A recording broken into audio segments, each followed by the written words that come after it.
Newborn babies looking for food, starvation, the recipe, people subdued. When the people you trust got it in for you.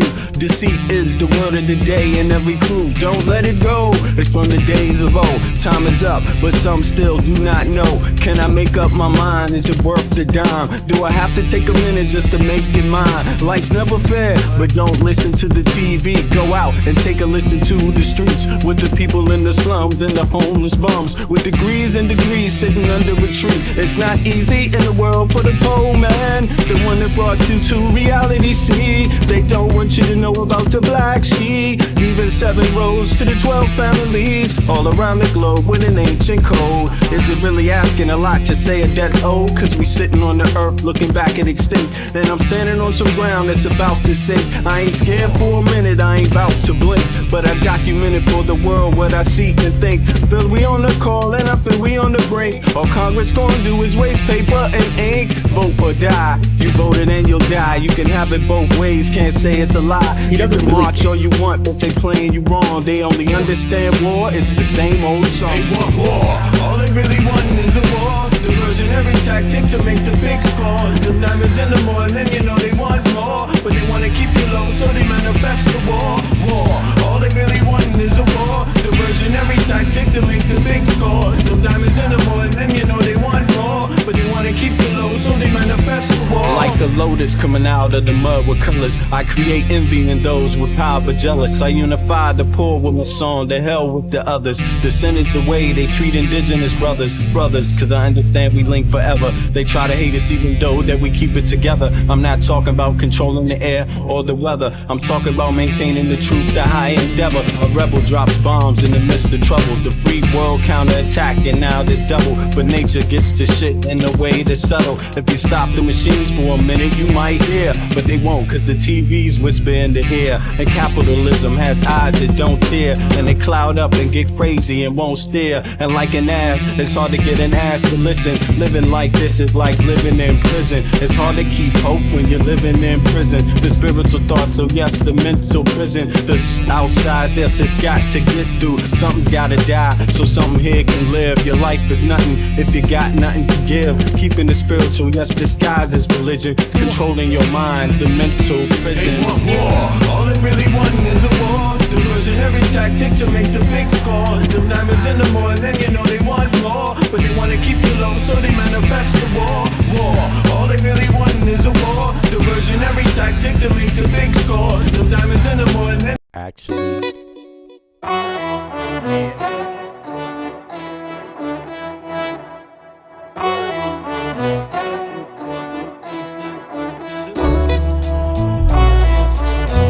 time for stressing enough, so we may as well just relax. Can you feel it? Nothing can save ya, cause this is the season of funky behavior. I came to relax your mind, you can recline. On what? On this here rhyme. I like the style, I'm staying for a while.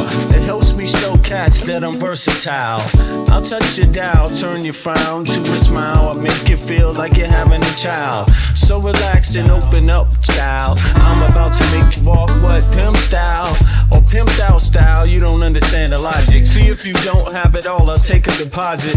I got shit for you, it's alright indeed. It's like going to the garden and planting the seed. It might tickle for a second, but it won't bleed. So just relax, just hear the dope cry. Your vibes is real nice, everything is real fat. You don't have to do work, we do that. It's the type of place where you can wear your hat. Just relax, and just hear the dope cry. Your vibes is real nice, everything is real fat. You don't have to do work, we do that. It's the type of place where you can wear your hat. Your entertainment, at the same time edutainment. In other words, you could call it vent. What I'm saying is that I'm here at your service. It's hard work, but then again, I deserve this. I'm helping people enjoy their spare time. I'm like an instructor when I'm doing my rhyme. Relax and just hear the dope track. It's really not all that, it's not like a gag. We like that when everything is relaxed and chill. You don't have to get fucked up or take pills, cause I like being myself, it feels good. Yo, it makes my meals taste good. It makes my meals taste good. It makes my meals taste good. It makes my meals taste good. So just relax. It's your adult pride. The vibes is real nice, everything is real bad. You don't have to do work, we do that. It's the type of place where you could wear your hat. Just relax. And your adult pride. The vibes is real nice, everything is real bad. You don't have to do work, we do that. It's the type of place where you could wear your hat. Just relax. My mind state, that balloon, it won't inflate. To save the buzz, this much wiser kid, fuck the shade. And take it to a lower level. Alrighty. It's 09:15 Central European Time, January 18th, and that would make it 03:15 Eastern Standard Time, America, and also that would make it Pacific Time. That would be 1:09 a.m. America time, yeah, Pacific time. So, what's up, everybody? That it's also, by the way, an hour up. That would be East African time, so that would be 0:10:15, right? And then Eastern European time, the same thing, and on and on. I guess it's around lunchtime coming up in Asia. So big up to everybody from Asia that's listening up. Yeah, these are some funny times. I actually yesterday, Bits, I had a real relaxing. I had a relaxing day. Actually, I was with the kids. We went around, bopped. We were a little late out. Was a little late out on the town, actually, to be honest. And so I actually got down to the demo when it was closing up. But when people were moving out, people already moved out to go to the embassy, But I was with my kids, so I wasn't trying to rush them or anything, actually. But for folks that are interested, I mean, the demonstrations yesterday were huge. They were huge. It was in 3 parts of Denmark, in the capital city, Copenhagen, at Rådhusplaza. That's the city. What is it called? The city council building, right? Center Square. It's directly across from Tivoli. By the way, those of you that have been to Copenhagen before and know where Tivoli amusement park is. So.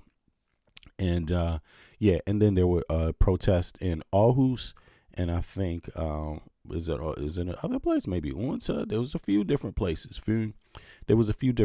But people came out. I mean, look, people should know that folks are riled up about this. But more so, people are showing their solidarity for Greenland, and just showing that they care, that they're behind the Greenlanders 100%. And, for people that don't know, Denmark has already had pretty much a conversation, a really in-depth conversation with Greenlanders about the future of Greenland that has been going on openly for a decade. You know what I'm saying? Like, Trump came late to the party. You know what I mean? Like, seriously, this was when Trump was in power last time.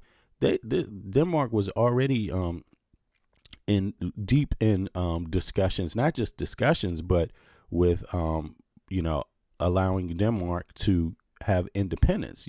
So the Greenlanders have been fighting. I don't want to say fight like physically, but they've been working on that independence struggle for a minute, and Denmark has worked with them, has moved along with it, and the only last part of it was the security apparatus.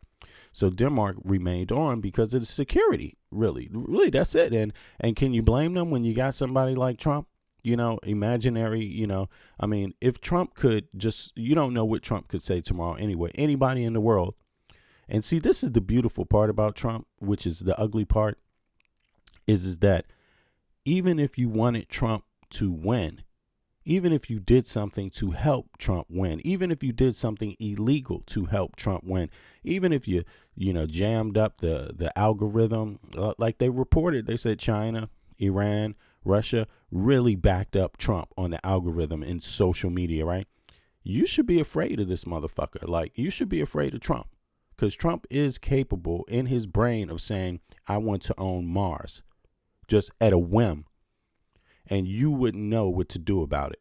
So now that motherfucker has been unleashed on Earth, and damn well he didn't beat Kamala Harris. I mean, damn well he didn't beat Kamala Harris. I mean, something happened there. Not to say that a whole lot of people, well, what do you think is fair? Do you think disinformation, social engineering is okay in your elections? Do you think foreign social engineering, do you think that's goes against the rules of sovereignty, being a sovereign nation? Is that an attack on a country? Well, a lot of people think it is. You see what I mean? And a lot of ignorant ass Americans went along with a lot of lies. But Trump will be here to kill your ass too, the ones that voted for him. And they finding that out right now because Trump has no answer. But in any case, Greenland and Denmark, they had been having this conversation long before anybody else came in the picture. You see what I mean? And so, and it's not the only, there's a lot of aspects to that conversation. There's a lot of aspects to Danish history. Guess what? If you in Denmark, that conversation has gone on. It's not the only conversation that's gone on. It's not just Greenland. It was also the U.S. Virgin Islands. And the U.S. Virgin Islands is part of the U.S. now. But that conversation, the conversation that the people of the U.S. Virgin Islands are having with the U.S., they've been trying to, discuss it with Denmark about an issue of reparations. Why? Because the United States of America doesn't even fucking allow them to fucking vote.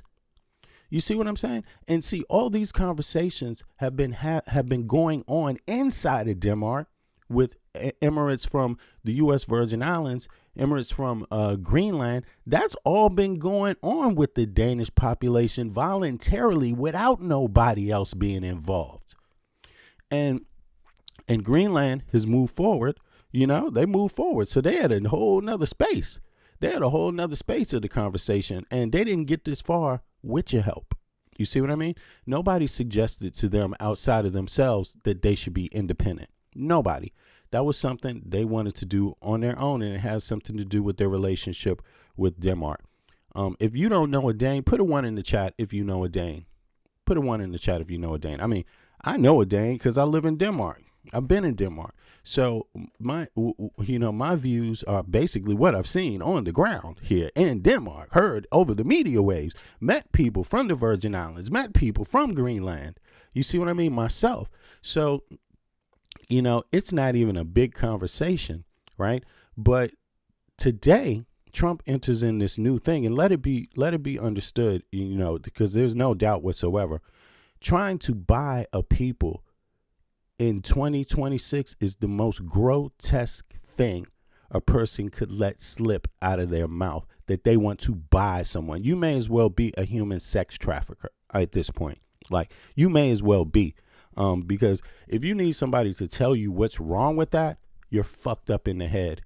And the response that you get is going to be one that is deserving. You see what I'm saying? Because people don't like sex traffickers anymore, and they don't like slave masters anymore. You know what I'm saying? So it's an insult. Like, to say you want to buy someone is the most grotesque thing you can say.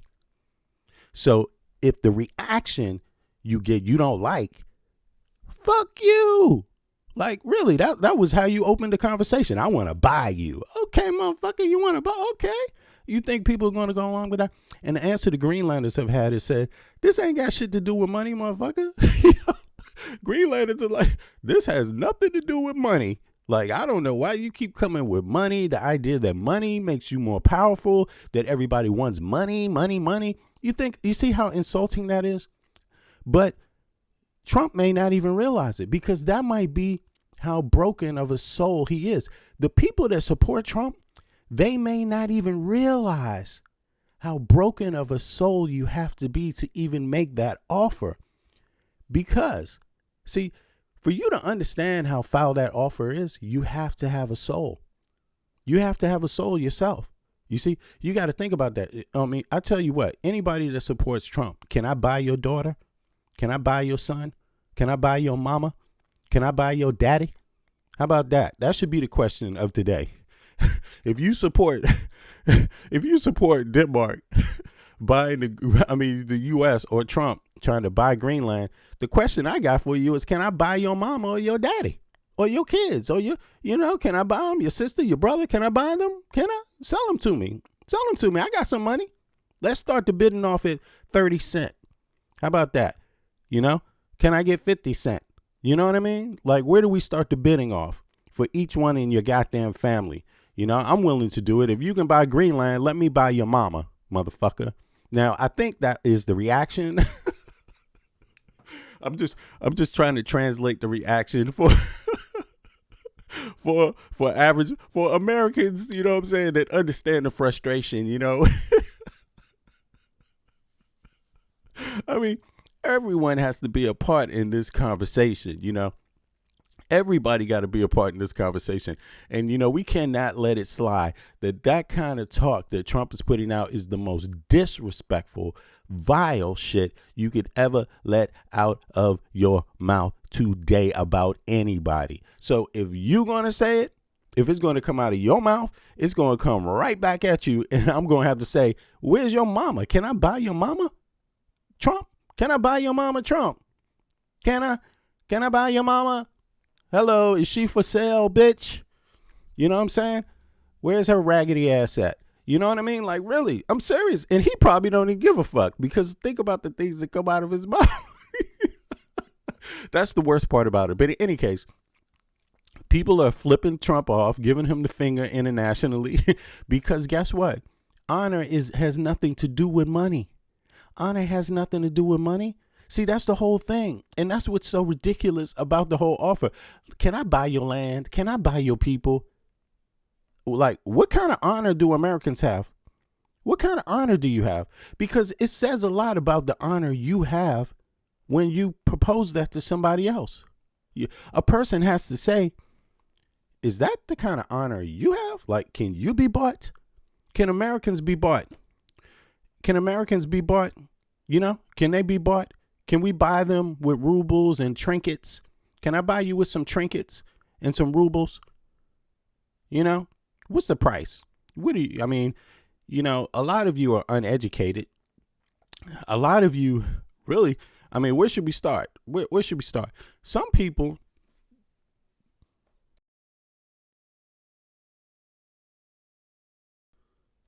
will start off and say, let us buy the most vulnerable of you. You know what I'm saying? Let us start at the bottom, right?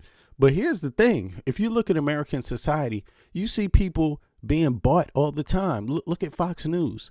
I mean, people literally go up there to lie for $1, period. Lie for $1. Caroline Levitt can be bought, apparently. Because look, would she go up there? I mean, why is she going up there lying for Trump every day if she wasn't getting a paycheck? You have to ask, if she didn't get that check, would she cap for Trump continuously? I doubt it very seriously. And that means you can be bought.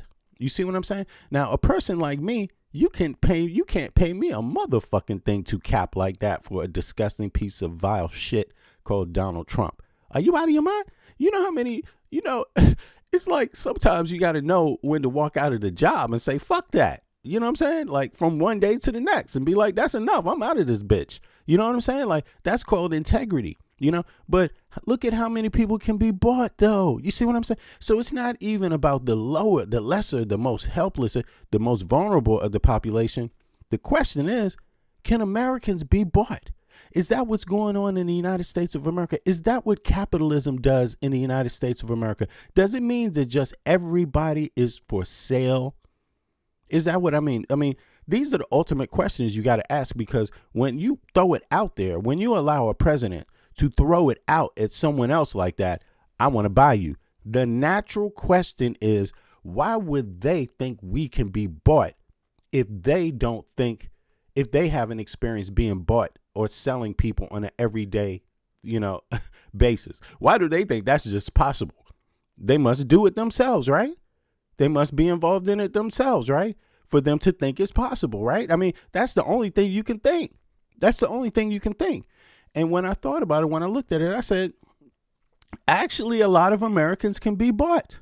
It's just that simple. A lot of them can be bought. And it's really, it's pathetic. It shows about the culture, where it's gone, the trajectory. It doesn't have to, you know, make extreme turns and shit. It just got to make a slight turn for it to end up in the wrong place. Just a slight turn. You know what I mean? Doesn't take a lot of force. It's not about how much power you got. It's about something more subtle. And So you partly have to be willing to go there.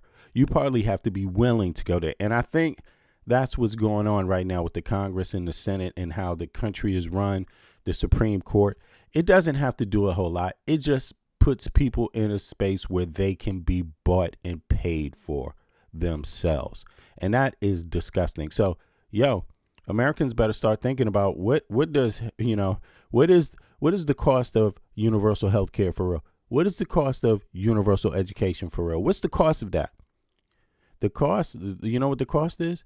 You come out smart enough to know you can't fucking be bought. That's what the cost is. You have a nation of people that know you can't be bought. Okay? You see what I'm saying?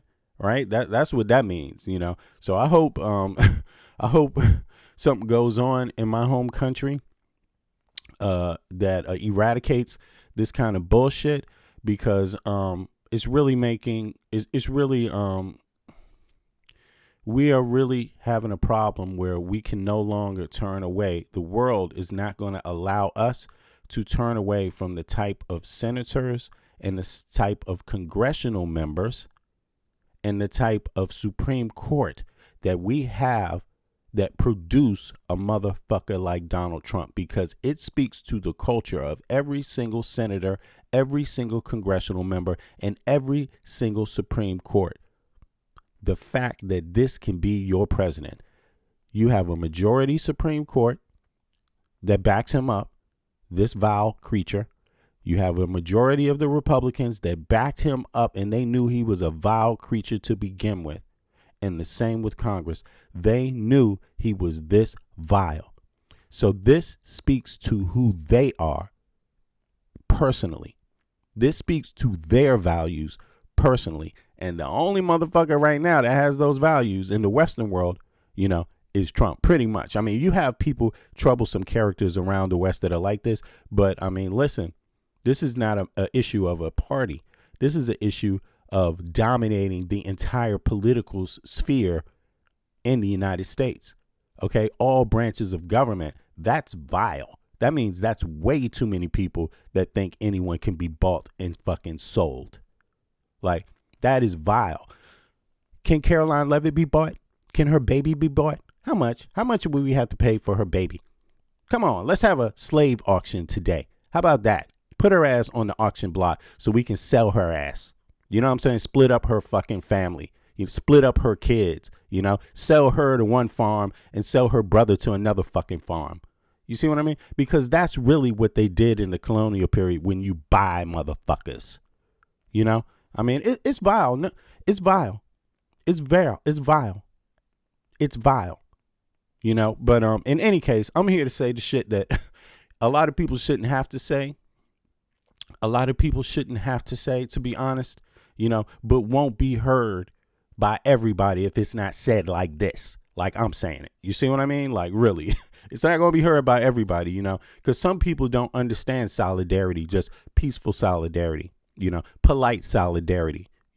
Some people don't understand that when it's thousands and 10,000s and thousands of people standing together in polite solidarity, singing songs of hope and freedom. Some fucking people don't get that fucking message, and those people would be a lot of fucking Americans.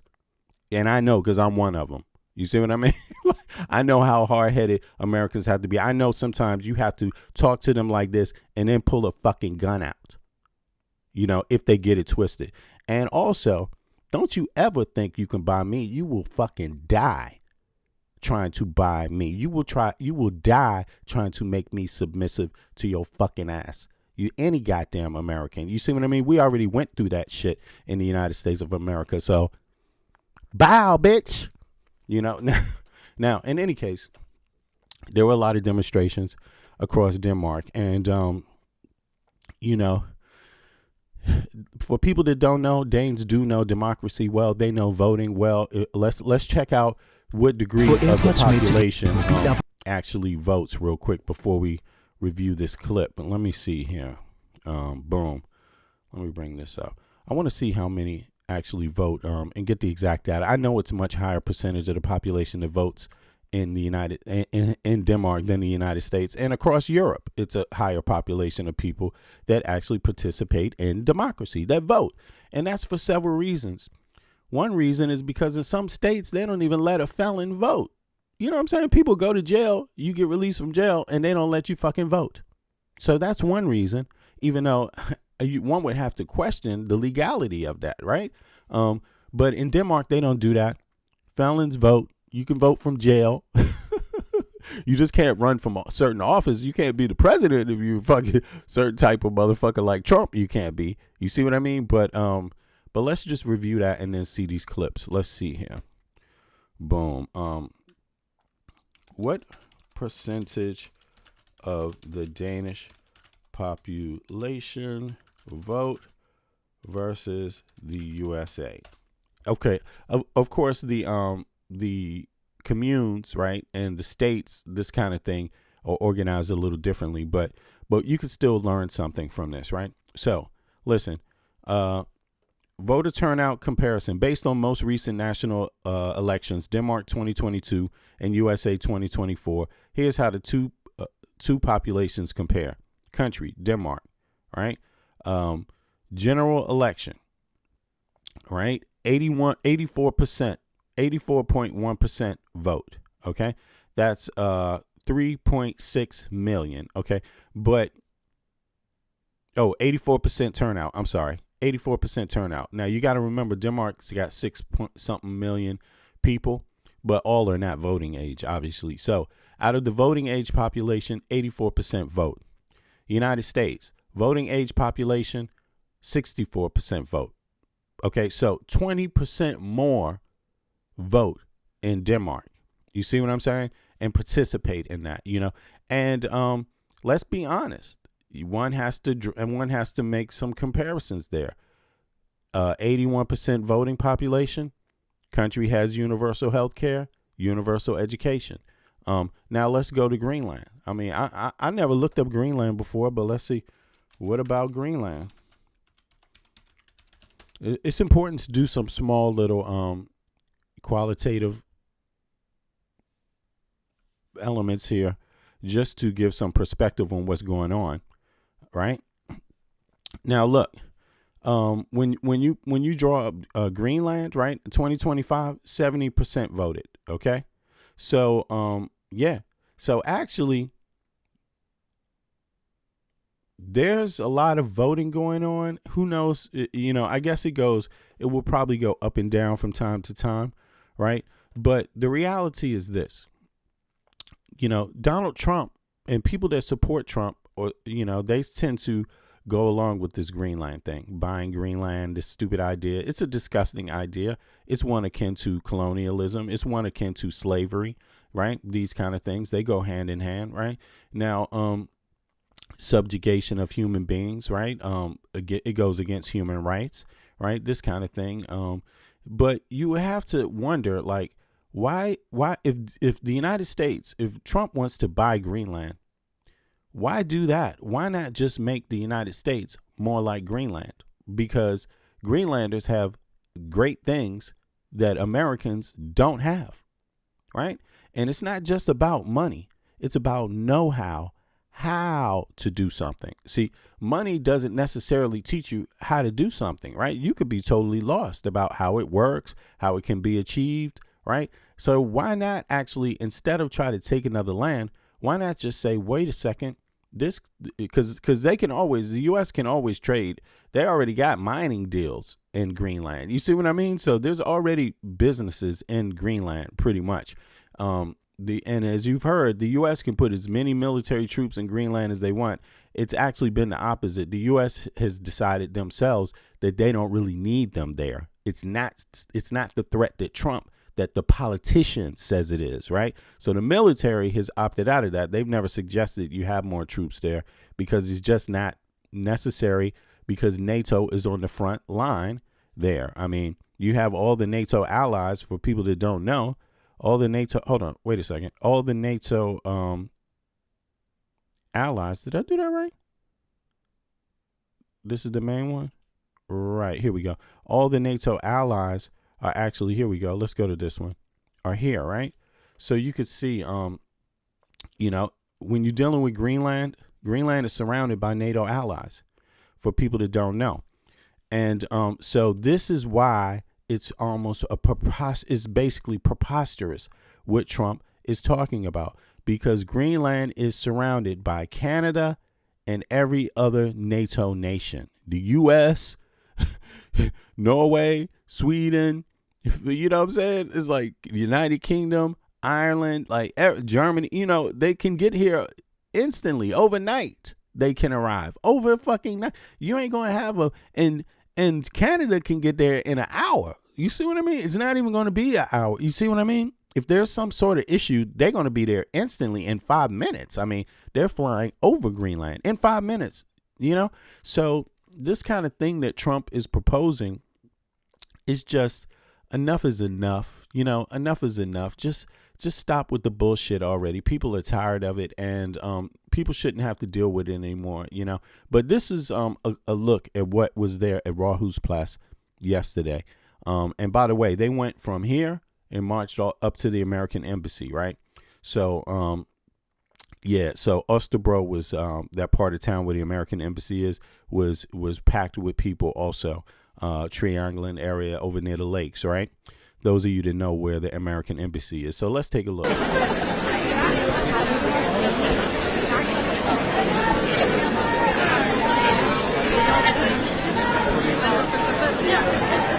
at sige det tydeligt en gang for alle.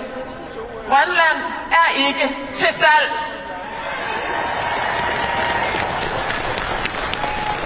Yeah, so you can hear them saying that Grunland is not for sale, right? And let me just take a look here real quick, because sometimes when I see names like white man and black man, I like to look and see really what's going on there, because I just think it's kind of like an interjection that is kind of just, you know, is weird, because I never really heard Barack Obama come out and say, black man, I'm a black man. You know, I never heard him use his skin color that way to make a statement. You know what I'm saying? So this is like black man for Trump, man. Yo, bro, listen to me. I don't know why you putting black on it. You know what I'm saying? Like, I'm gonna be honest with you. I don't know why, because this is like black people in America should be the last people capping for Donald J. Trump. Like, he wants you dead. He wants to kill you. He's removing your name from every place. He even wanted to have the shit removed from other places. You know what I'm saying? Any black history, any African American history, this motherfucker is trying to remove. So, bro, save me with the bullshit. Miss me with that bullshit, man. Just get your ass out of here. And if you need to go to a psychiatrist, motherfucker, like, really. I mean, that's it. It's over, you know? And let's not just say that this is not a black problem here. There was a dude up here, white man, man, Trump is killing you broke asses. You crackers in fucking broke ass states, he's trying to fucking kill you. Like, what is going on here? Like, again, education. It's like, what the fuck is happening?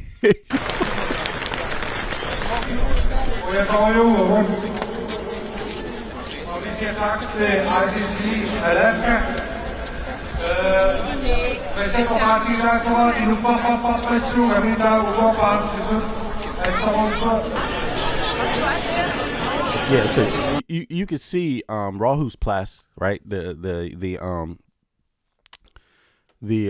damn, I'm forgetting my English, you know. The City Hall, right there it is, City Hall. You could see it's packed. The City Hall is packed, and you know what I can say about this, because I've heard a lot of the dialogue over the decades, you know, 2 decades about, you know, what's been going on, the conversation with Denmark and you know, and what do you call it, and Greenland, and I've heard a lot of the conversations, and I got to tell you,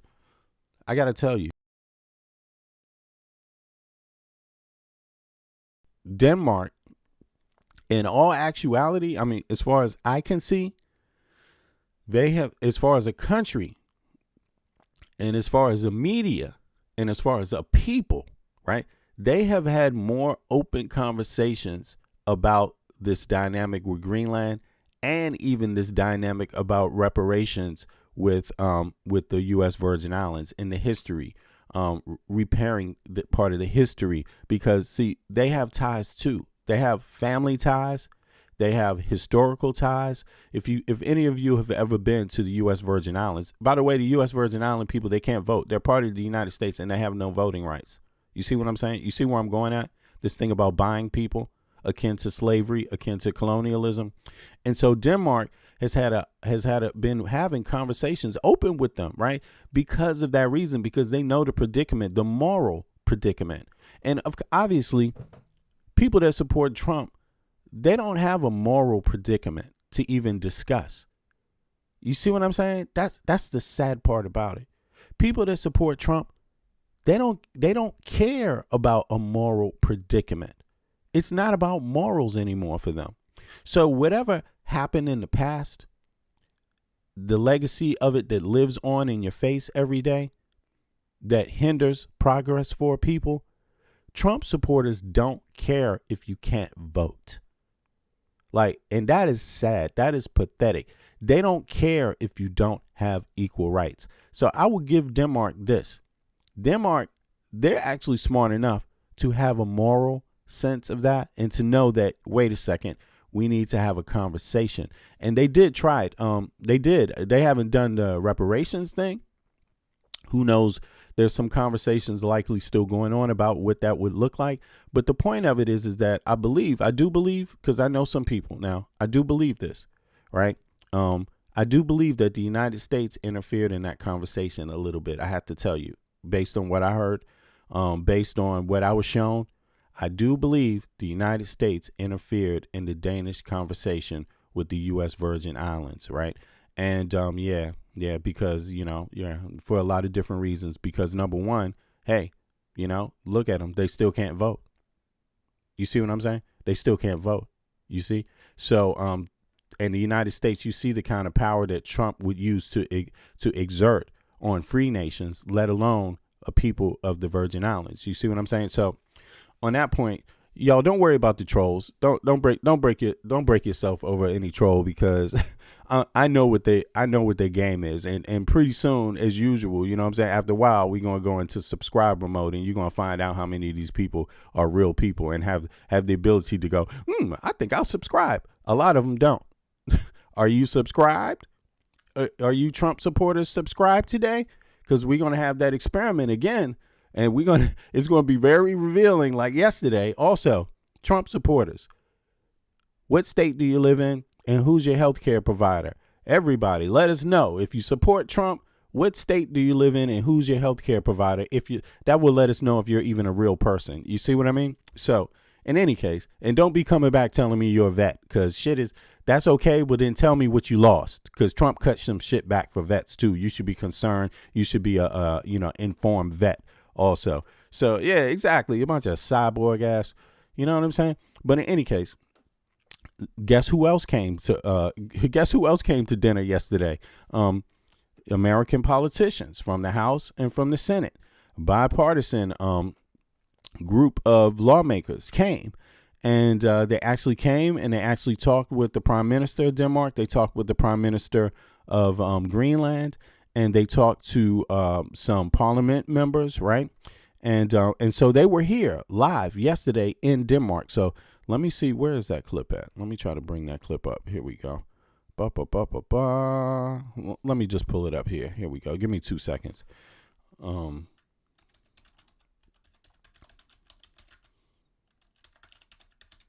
Here we go. Yeah, so that was interesting. And of course, a lot of people don't know this. So many Americans don't know this, right? That don't stay hip, right?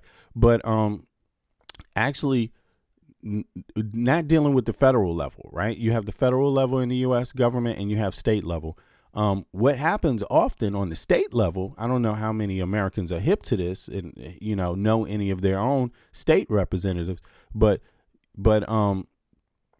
they have come. State level representatives are known to come to Denmark to study things, to bring things back that they learned from Denmark to the United States of America. And I don't know how many Americans are really aware of that, but that has been a norm. That has been a norm for many years now.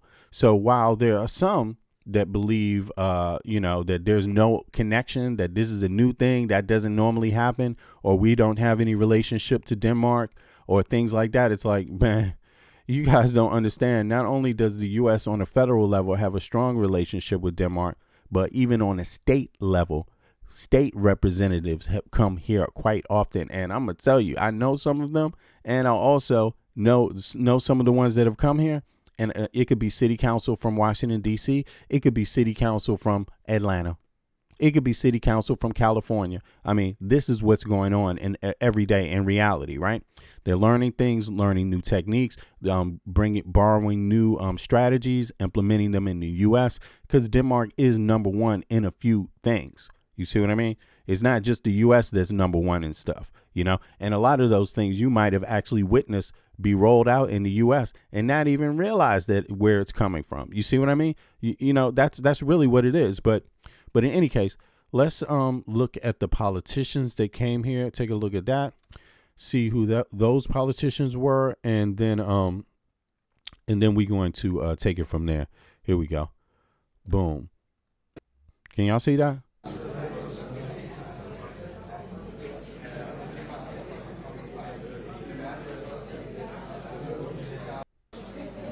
Okay, they're about to come out here. Yo, do me a favor, click the like button. If you haven't clicked the like button, if you're watching on TV, pick up the remote, do me a favor, click the like button, subscribe if you don't mind. That helps more people come into the stream and be aware of the stream. Appreciate it.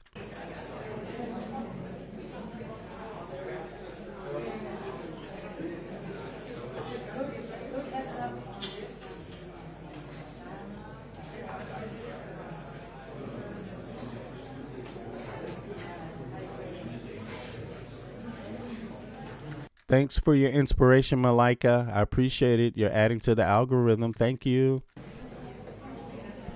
What state do you come from, and who is your healthcare provider, Malika?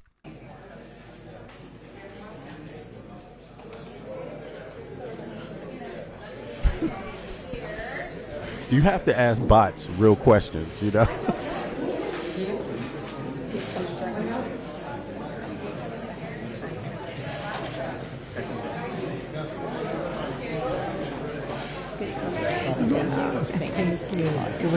Goyanak, thank you very much. Thank you for being here. We're going to do it in English. And I want to thank my good friend Lisa, first and foremost, for bringing her colleagues here. I think it's very important in these very uncertain times that we have an open dialogue. So I want to thank Lisa and Senator Coons for making sure that we have the meeting and bringing all your colleagues here with us. And I want to pass on the floor to Coons first. The floor is yours. Thank you so much. Thank you for your hospitality. This is a 10-member bipartisan bicameral dialogue from the United States Senate and the United States House, and we are grateful for your hospitality, for 225 years of being a good and trusted ally and partner. We had a strong and robust dialogue about how we extend that into the future. We expressed our gratitude for the sacrifice of Danes who served and fought and died alongside Americans when we were attacked 25 years ago. We spoke about the value of NATO and the commitment to respecting the core principles of sovereignty, territorial integrity, and self-determination. And we spoke with clarity about the importance that the people of Greenland make their decisions about their future. So it was a constructive and hopeful dialogue, and we look forward to continuing. Thank you. I want to pass on the floor to Makowski. Thank you. Thank you for your continued friendship, your leadership, and to my friend and the leader of our delegation, Senator Coons, thank you for leading such a strong bipartisan and, as you point out, bicameral delegation. I think that that's important. I think it's important that it be recognized that when it comes to matters of relationships with our friends, with our allies, as we have here in Denmark, as we have in Greenland, it is not. Look, somebody, it must be a bot, because bots can't really hear what's being said. But the Danish, the Greenland prime minister is to the right here, right? I believe that's the, hold on, let me see something. Is that the prime minister or is that a parliamentary member? But in any case, right? You've heard, if you had got ears, and again, bots don't have ears, y'all. Bots don't have ears. So they don't know what's being said, and they don't know any of the news. They only know what massa puts in their little brain, computer brain, right? But one of these trolls was like, why don't we end Danish colonialism? Hello? Like, aren't you hearing Greenlanders tell you what they want? You know? Aren't you hearing Greenlanders tell you what they want? Aren't you hearing Greenlanders tell you what they want? See, bots don't hear Greenlanders telling you what they want. You see what I'm saying? I mean, so there it is. There it is. Danish colonialism. The United States acquired the U.S. Virgin Islands from Denmark in the what? In the early 1900s? Something like that, I believe, right? Don't quote me if, I could be wrong, but I could review that. But the point is this. They've had the territory for, 100 years? These people still can't vote and they're American citizens? I mean, how about end American colonialism? How about end American slavery? How about that?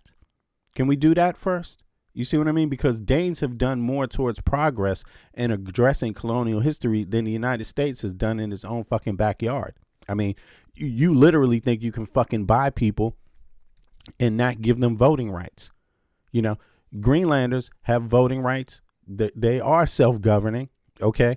And on top of it, they have health care. That's why I asked, who's your health care provider? They have health care. They have universal education. So what college did you go to? Let me know, what state do you come from in the United? Somebody said, I come from Germany. Yeah. Okay. Well, then how much do you pay to go to school? Because Americans pay a whole lot more than Germans pay to go to school. Did you know, people from Germany? Did you know this? Americans can have student debt for their entire fucking life just because they thought to have an education. Where's that happening in Germany? You see what I'm saying? So no pun to Germans, but y'all got it a lot better than Americans. And that's facts. Okay. You have more than American citizens have on average, and don't ever fucking forget it, or you could lose it too. Like countries that don't learn from what is going on in the United States right now. Oh, you can easily, if the United States can go through this, you're next on the motherfucking list. So get it right. You better get it right, because Elon Musk wants your entire fucking country, and he wants your mama also. Okay, like straight up. That's what's going on today in these times, and Putin is going to help him. That's what's going on. Putin is going to help. China is going to help. Okay, you better get it straight. You better get it straight. You better get it straight. Put your ears on. Take a listen here. They're saying, these are U.S. politicians saying fuck Trump, and they're standing together with Greenlanders and Danes saying fuck Trump. That's what the conversation is right now. Okay, and we need to immerse ourselves in, what do Greenlanders have? What are Greenlanders saying? What do Americans have? What are Americans saying? What do Danes have? And what are Danes saying? That's what we need to immerse ourselves in. And if you want to close your ears to any one of those, then this conversation is not for you. You're not being serious, Subject of Republicans versus Democrats. It is a recognition, again, of a strong and a Exactly. Millions of goddamn homeless in there. Thank you very much. Exactly, Dan. continuing relationship over decades. It is one that we need to nurture, as with all relationships. You need to nurture and take care of them, and you need to have constructive dialogue. And as has been noted, there's not only been good dialogue here at the Parliament today, but this morning earlier with the Prime Minister of both Greenland and of Denmark. Johan, thank you very much. The guy who wrote "Education is Indoctrination Must Think the Earth is Flat." And that's what happens when you go into that algorithm and shit. It's like motherfuckers will be literally trying to tell you the earth is flat and shit and try to, it's like, oh, really, motherfucker? Okay. Well, get your ass to the psycho ward and please stay away from my property, my home, my kids, every motherfucking thing. God damn. Yesterday in Washington, D.C. Your head is flat, okay? If you think the earth is flat, your fucking head is flat, all right? We had visits with the foreign ministers of both Greenland and Denmark, so constructive. Yeah, I'm educated. I'm indoctrinated, motherfucker. Goddamn, I'll take that over a flat head any day. Like, important dialogue that is ongoing now and will move forward. So it's important to be here. I think presence means a lot. And this, again, bipartisan delegation to be here with our partners is important. So thank you for the opportunity to share the time and, again, the fellowship. We appreciate it. Thank you very much. We appreciate it also. I want to pass on the floor to Pibaluk Lunge from Inatsisartut. Koya nakkalallisut uqaatiiqqaalaassapaqa pingaaqutaqarmat kalaallit maani inatsisartut sinnerluipeqataasinnaanassaat kalaallit sorusunnersut kalaallunaa sorusunnersoq kalaalliningaanni aam takkuttussaammat taamaam aamma uagut Amerikkarmiunut kissaatigut suleqatigikkusunnermullu angunnissaat pingaartissimaгаtsigu maang peqataasinnaagaat qoyanaq aamma kalaallit nunaat naatumu ilaasortaavoq taamaattum aamma suleqatigiinnerput suleqatigikkusunnerpull uan angupparput. I'll switch over to English. For those we have very few journalists in Greenland, for those of you that's just coming in, the title of the video, we're going to get into the main topic. But since this happened yesterday, for folks that don't know, right, this was about the demonstrations that happened across Denmark, right? They were huge. And American politicians, as you're seeing right here, came to Denmark yesterday also and spoke with parliamentary members, spoke with the Prime Minister of Denmark, spoke with the Prime Minister of Greenland. And so this is what we're reviewing right now, since that was a big event, since Trump, has decided he wants to go down this idea of buying human beings today. So we're just having that because it's not every day that you have American politicians visiting Denmark. It's not every day you have these demonstrations having to fight off a lunatic and bring out solidarity in the public. Just in case there has to be some action, they want the public being aware. So that's why we're doing this. And then we will get back into what's going on in the U.S. with ICE. It's really important and other things. To get that out in Greenlandic first. But as I said, it was really important for us at the Dorian Gray, no, you're lying or you're misinformed. They didn't send 10 troops, There's a lot of troops there. You see what I mean? From different countries now. And no, it's not 10. Who sent 10? Who sent 10 troops? In any case, it doesn't even matter because we're going to review this thoroughly. So, we're going to, and what I saw was no, Denmark got way more than any, all these countries have more than 10 troops, I think, pretty much. It's becoming a militarized island right now because of Trump. You see what I'm saying? The Greenlandic government to attend this meeting with the senators and representatives because we have really wanted to have a dialogue with them. And dialogue is first and foremost really important for us. And I hope we can continue. And I hope it is the first of many, many more dialogues we can have in the future because we are a member of NATO and we are happy to cooperate through NATO.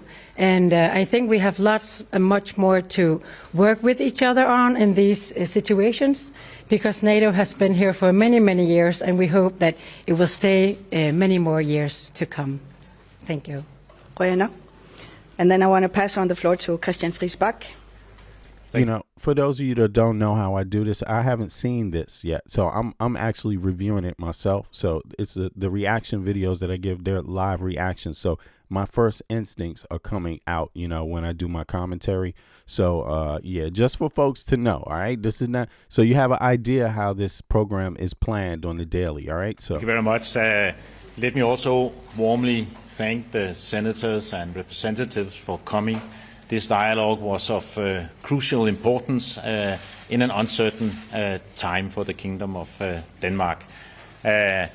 We have underlined that our friendship and our partnership must build on trust and on respect, and how crucial this is for our alliance, for our freedom, for our security and prosperity. So thank you very much for joining us, and thank you for coming all the way to Denmark to strengthen our dialogue. This is important in an uncertain time. Somebody asked in the chat, why dialogue? Yeah, good question. Good question, Johan. Why dialogue? Why are you here dialogue? And why are you writing? What's your point? What's your why are you in the chat? What's the purpose? Sorry. Thank you very much. I just want to conclude, and I want to say that we have also talked about the human dimension, the pressure that people are feeling back home in Greenland, and I think it was well received, and of course they understand the concerns that we have in Greenland. So I want to thank my colleagues, both from Greenland and from Denmark and also from US, for being here. I know it's a time that is difficult, and therefore it's important to have close collaboration and also respect. And of course, between Greenland and Denmark, we stand fully united. Thank you very much. If you want to ask some questions, you'll be able to ask some questions one-on-one. I would suggest we do that instead. We can take a few. Sure. Hey, Tahunga, what state do you live in, and who's your healthcare provider? Sure. Can I ask you one second. Could you tell us if Donald Trump is set on buying or occupying Greenland, what can your visit here, what can the Congress do to stop him? Because it hasn't gone away now for a year. I think it's an important message for the people of the Kingdom of Denmark to understand.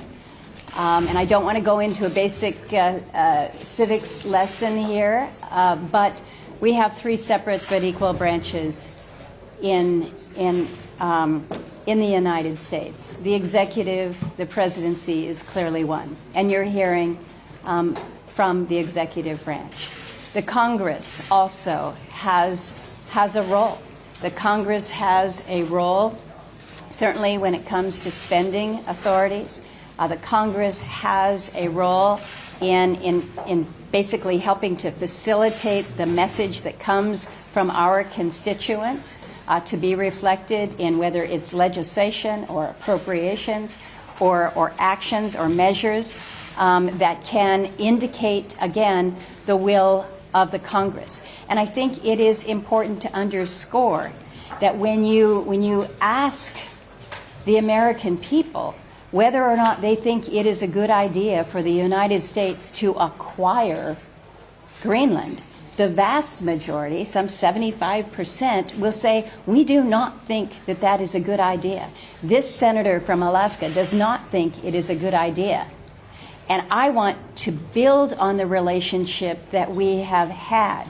As Aya and I penned in an op-ed about a year ago, Greenland needs to be viewed as our ally, not as an asset. And I think that's what you're hearing with this delegation. Thank you very much. I want to make sure that we get the Greenlandic news. So.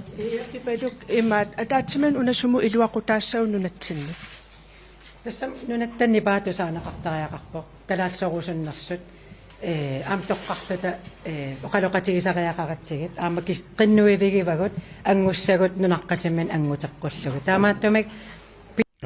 For you bots out there, trolls, first of all, if you support Trump, let me know what state do you live in and who is your health care provider. Then we're going to continue. So that message is going out to, let's see here, Derham Tutton. What state do you live in and who is your health care provider? Greg Woodridge, what state do you live in? Who is your health care provider? Okay. Flork. Okay. Sounds definitely like a computer. Flork. Okay. Yes. What state do you live in and who is your health care provider? Let me see here. Look at this. Bravo Stone. Yeah. See, this is where they try to avoid it. I pay for my own. Okay. So you're a bot. We understand that. Okay. You see? So these are trolls. These aren't bots, by the way. These are trolls. Maybe some of them are bots. It could be these AI bots. So listen, y'all. Listen. To prove you're not a troll, to prove you're not an AI troll, to prove you're not a bot, let's see how many of you know how to hit the subscriber button, right? Because you're obviously here for a reason, right? You enjoy the commentary. You enjoy a place to go where you're welcome to be and express your opinion, right? You chose this place voluntarily. I didn't stick a gun in your head and say you better fucking do it now. I also didn't say I'm going to lock you up in a basement, you know, or your kids until you fucking come to my page and fucking enter the chat and participate. Okay. This was your will. This was on you, right? So since you're here willingly, right, show me right now, because I'm going to go in subscriber mode, right? And so that will be the proof. Okay, so in 10 seconds, I'm going to go in subscriber mode. All you got to do is click the subscriber button and you will be in the chat. You won't get cut out of the chat when I click enter. Okay, so you got a couple seconds. And then once I go into subscriber mode, it's going to take you 1 minute before you allow back in the chat. That's if you're a real human being. Okay, so let's all count down. 1, 2, 3, 4, 5, 6, 7, 8, 9, 10. Yay! Subscriber mode. Let's see who the real human beings are. So now the people in the chat get a little bit of peace and everybody gets some real conversation, because people get confused by trolls and bots. You know, they actually think they're real people, right?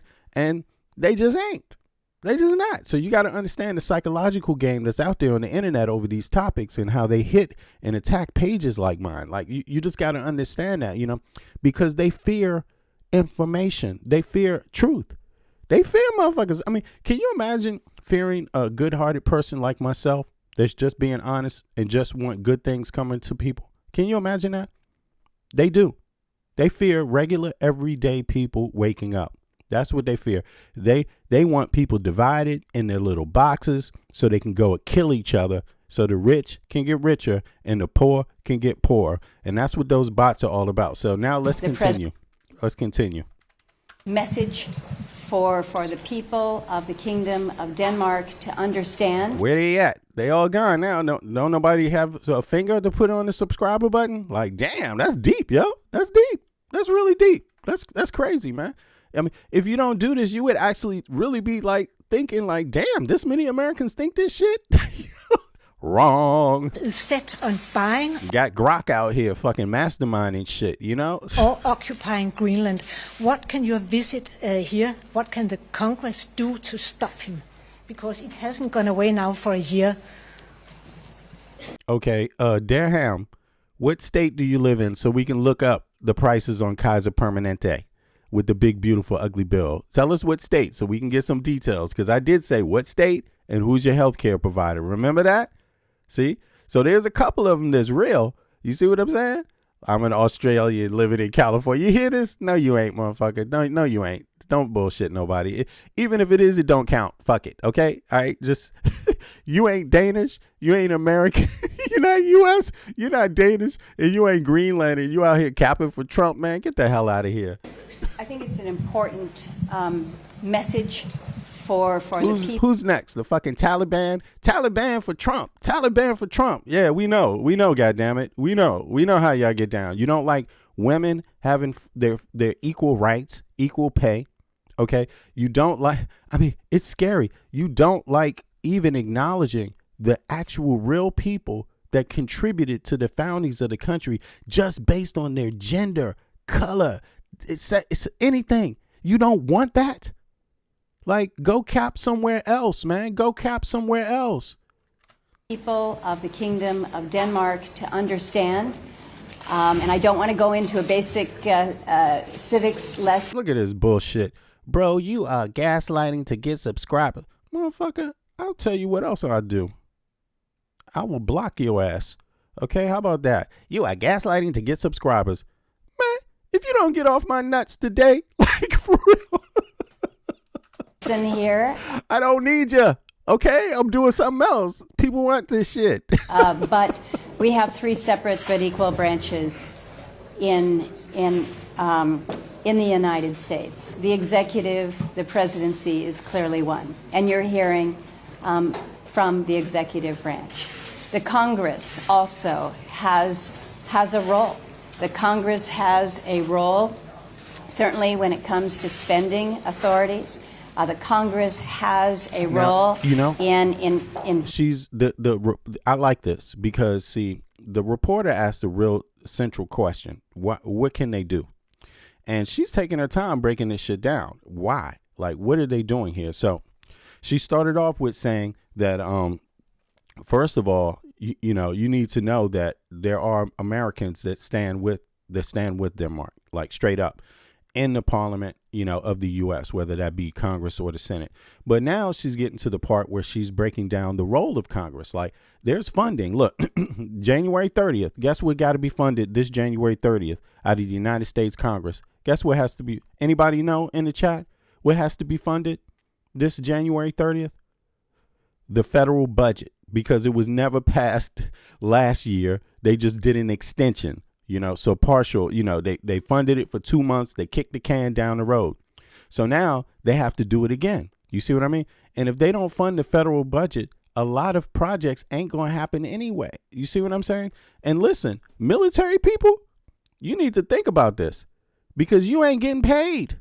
The military, see now ICE got a big budget and they got it, maneuvered. They got a lot of flexibility, which is going to be challenged in this midterm elections, right? So it's not just the elections like she talked about, right? Those are coming, right? But also ICE might be able to run around inside of the country. But listen, y'all, U.S. military, January 30th, you should hush up about trying to invade Greenland because you will not get a check.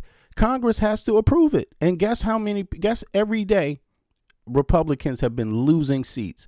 They had 4 or 5 seats over the Democrats, and they've already lost like 3, something like that, 3 or 4 since last year. And this is before the midterms. So that means Democrats have more support. There is more anti-Trump support in Congress right now. They don't have the majority, but in the midterms, they definitely will. And they might even get it before. But nonetheless, Republicans could not pass they couldn't kick the federal budget down the road without Democrats agreeing for 2 months. So they got Democrat support to kick the can down the road for 2 months. But you talking about Greenland at the same time you want to invade Denmark and you're using United States taxpayer dollars from all the citizens, regardless of what political party you support. You're going to use their dollars, but you're not going to use it for healthcare, their dollars. No. You're going to cut them off while you're talking about invading another fucking country. American citizens, even Democrats, would be fucking livid if Democrats supported any goddamn bill to fund the government without dealing with this shit with Trump and Greenland first and a number of other things. So let's just review that real quick so we understand, because I like to double check, what I'm saying. Of course, this is what the last time I looked into it, which is every other week or so, this was the case, right? But since we coming up on January 30th, who does not get funded if a federal budget is not passed? Okay, if a federal budget is not passed on Jan 30.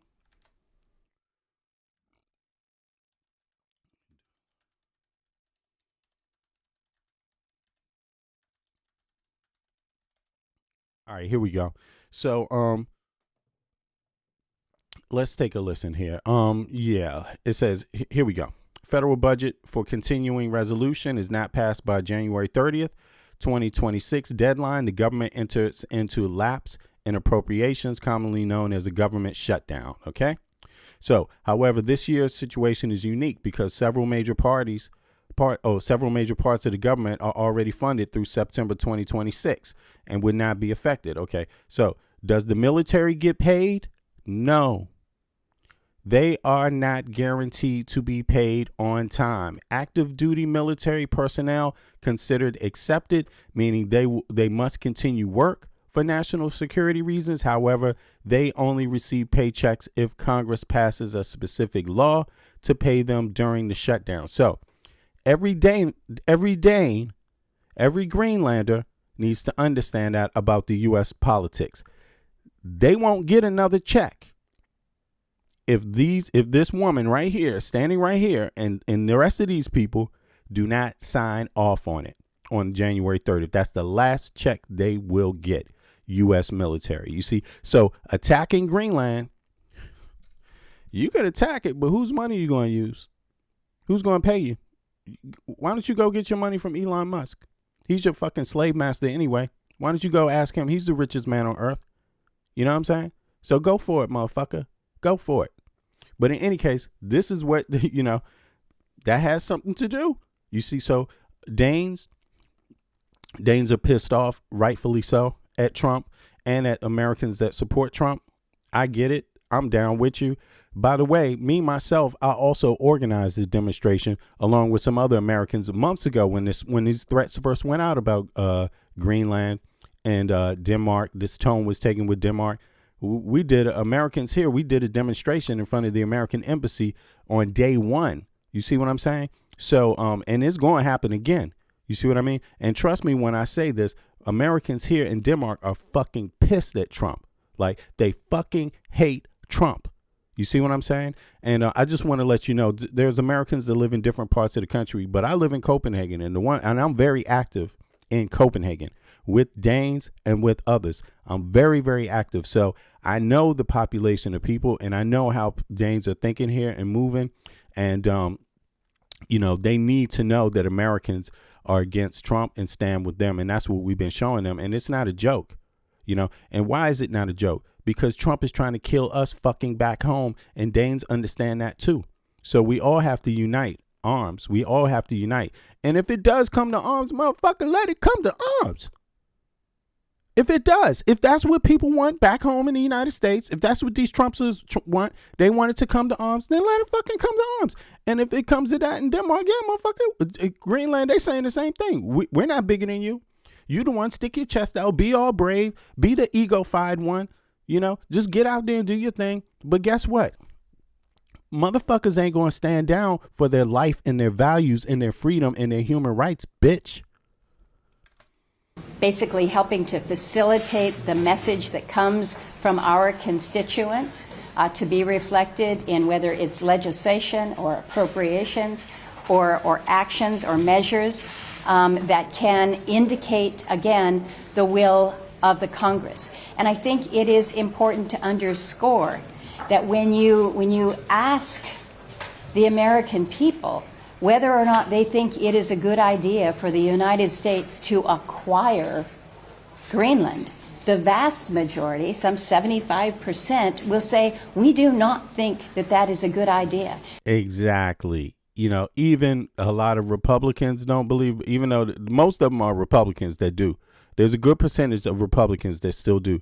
But together, Republicans, independents, Democrats, they ain't down with this shit. 70% of the country is not down with this shit. You see what I mean? But we know Trump doesn't care about the law. He already doesn't he doesn't understand Congress has a role in government. He doesn't understand that. So he never cared about the American people's voice. You see, so when you remove Congress from a conversation, that means you don't care about the American people's voice because these are elected officials. When you remove the Senate from their job and you do everything by executive order, that means you don't care about what the American people think because these are their elected officials, elected and paid by the American people specifically and only to do the work of the American people on issues like this. So Trump has just gone to the pen and just thrown away the rest of the American people. Actually, he's turned it to where none of you matter in the chat.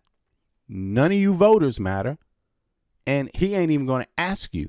He's just going to do it by the pen, what him and his little billionaire group of friends think is okay. You know, so. This senator from Alaska does not think it is a good idea. And I want to build on the relationship that we have had. As Aya and I penned in an op-ed about a year ago, Greenland needs to be viewed as our ally, not as an asset. And I think that's what you're hearing with this delegation. Thank you very much. I want to make sure that we get the Greenlandic news. So.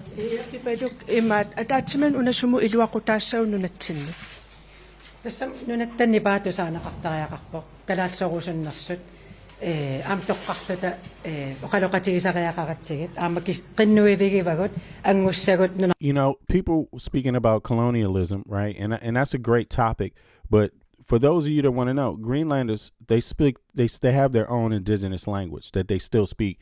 They taught it in school from primary school up.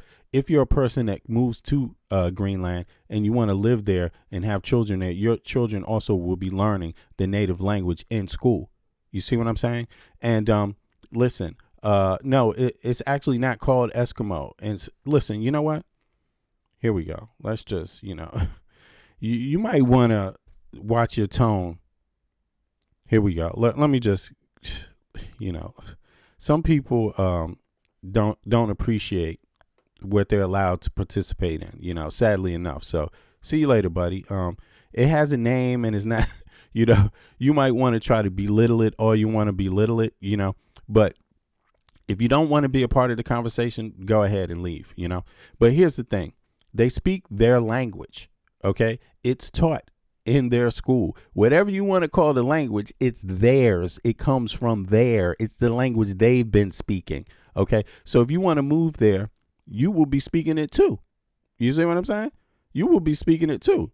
So, exactly. Inuit or Greenland. Exactly. So you will be speaking it too. Now, how many Americans in the chat know a Native American language? Just put a 1 in the chat if you're an American and you speak a Native American language. Put a 1 in the chat and let me know which one it is, because there's many, right? So let me know which one it is, and we will see how much with this conversation about colonialism goes. Who's colonized? You see what I'm saying? Because I don't know one public school in the United States of America that teaches one fucking Native American language. And that's a goddamn shame. That's a fucking insult to the country itself. You don't even have to be a genius to understand why you're standing on a land that you don't even fucking respect enough to even want to teach. And the people are still alive. They're still alive there. The least you could do is make it to give the possibility to learn it in a public school. That's the least you could do out of respect. That's the least, so that you don't continue to further the genocide. But we know what this is about. These type of people don't give a fuck about Native Americans in their own country and have the nerve to want to invade another fucking country that, you see what I mean? And think you can do better. Sorry. We cannot, as Americans, do better. We cannot do better by Greenlanders. There is no chance on earth. We have to start at home and prove it first. We don't, let alone not even dealing with Native Americans, we don't treat the rest of Americans like they shit. Yeah. Naqqatimen angutaqqullug taamaattumik pisariaqarsorivara oqaraanni nunatsinni aaliangernerpissasoq taam nunatsinniinnipi aniasariaqarpoq taannalu neriutigaara oqaloqatigiinner ual siulliusun amerlasinnaasuni oqaatigineqarpoq eqqisiipisinnaavuumassakku tassam misigibuutusaanaqarluta aam oqaloqatigin ingerlalluarpoq aamma misigibunga paasineqarluarluta tusarmaarneqarlutalu. Thank you very much. Samitya?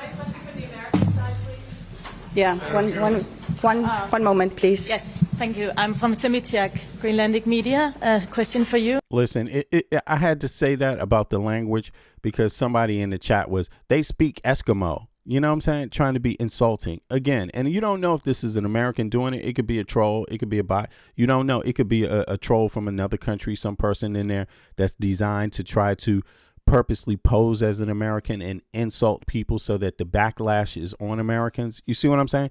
There's people that want the United States to go into a civil war and things like this. That's what they want. And they want the United States to go to war with other NATO allies. Obviously, Putin would want that, right? It doesn't take. China would want that. Why wouldn't they want that? I mean, that might be great, right? You know, for competition. You see what I mean? So when we're in the chat, we have to remember that as long as you don't see a person like myself, like I show you who I am, I tell you who I am. What I'm saying is real. Don't give everybody that much credit if they don't show you any of their selves. And if any of y'all want to know, get an idea, pick this book up. It's about subculture in Washington, D.C., you know, and you will find me and my friends in this book. You see what I mean? And this book is about the subculture of Washington, D.C. in the 80s and 90s in the U.S. Capitol. You see what I'm saying? So it's about graffiti art. It's about music, go-go music, our native music there in D.C., and it's about the gangs of D.C. You know, you could call them gangs. You know, we don't really call them gangs. We call them crews in D.C., but they're just different neighborhoods with people that grow up there, different Americans, and that's how it is in America. You see what I mean? But the reason why I did this about the language is the language is called Inuit. It's not called Eskimo.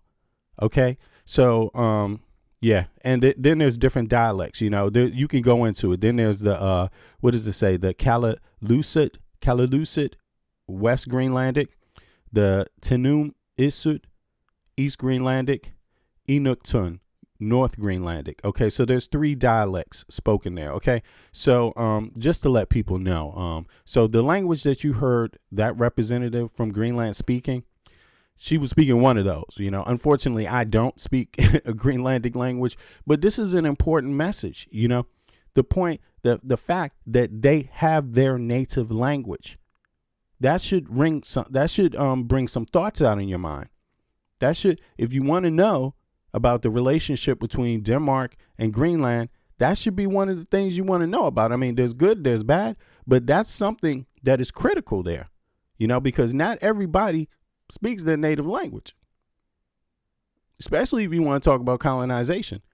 And how many Americans speak their ancestors' native language in general? You know, how many? You know, somebody from whose ancestors, look, Trump's ancestors are from Germany. Does he speak German? He speaks English. You see, this is the colonial mindset, and this is something that Americans need to deal with. Like, we have this history, but what is our mindset based on? How is our mindset structured? You see what I mean? Is it something that we can navigate through these histories and come out with a whole body, a healthy body? Are we really examining it properly? Or is it something we come out with, some of us, with a Frankenstein mentality? Who am I? Why do I exist? And want to fucking kill and attack everybody else? Which one is it? You know, you got to ask yourself, which one are you displaying? You know, are you happy with yourself? Are you happy with your identity? What country is called white? What country is called black? Where'd that come from? Is that your heritage white? Is that your heritage black? Or is it something else? All black people like each other on earth? All black people come from the same culture, same language? All white people come from the same language, same culture, same history? Nope. So, you know, folks better think about what's going on. I mean, there's a lot of great things we could pull from in our American identity, but some of us haven't dealt with a lot and tend to be Frankenstein monsters that lash out on everybody else. You see what I'm saying? You know, so people want to think about that when we making jokes. Eskimo, they speak Eskimo. Ha ha ha. Senator, what are your hopes in terms of what do you speak? being able to influence the president to drop his ambition to take over Greenland? What can you do? I think I shared a bit of that response in the previous question here. Again, in Congress, we have tools at our disposal under our constitutional authority that speaks specifically to the power of the purse through appropriations. But I think we're distracting from the purpose of this visit here. This visit is to, again, have this dialogue, to hear directly from the people of Greenland. And we heard about the concerns and the fears directly from the people of Greenland, talking with the people here, whether in Copenhagen or throughout Denmark, but also understanding more broadly what this means, not just to Denmark, to Greenland, but to the NATO alliance. And so what we are engaged on with this trip is to take back much of what we are receiving now from you to the United States. We also rely on the media for most of our input, but there is no better input than the dialogue that we have just had throughout the course of the day. So that is the purpose. We have one last question that will be from New York Times, but I want to make sure that my good colleague Senator Coons also has the opportunity to say something. I'll answer. Okay, perfect.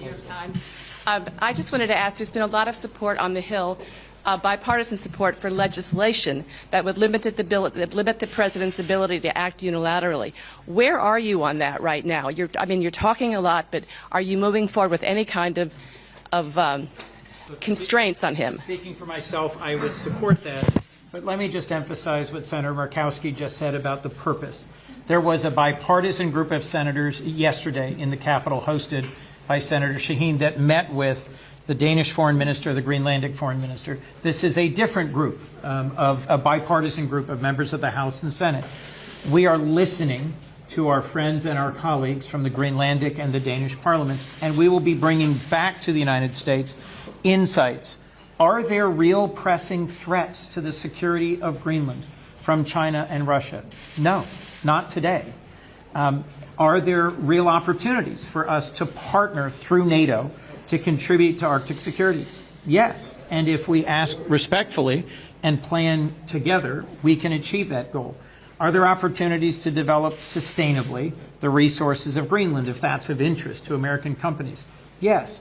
And so there's a lot of rhetoric, but there's not a lot of reality in the current discussion in Washington. And part of the point of this trip is to have a bipartisan group of members of Congress listen respectfully to our friends, our trusted allies and partners here in Denmark and from Greenland, and to go back to the United States and share those perspectives so that we can lower the temperature and have a more constructive dialogue about the best path forward. Thank you, Elizabeth. Thank you very much. That was the final question. So I want to thank everybody, and if you're able, maybe you can have a one-on-one. So thank you very much for coming. Yeah, so that was the last question of that. Now, I'm just curious. Let me put this up in the chat, and this is just for anybody, but it's a poll, and we can it can be useful now that the chat is closed, right? Just for subscribers. Now let's see here. The question is, should the U.S. Congress fund the federal budget without guarantees of hands off Greenland? Okay, let's see this. Guarantees. Did I spell that right? Hold on. Guarantees. Yeah.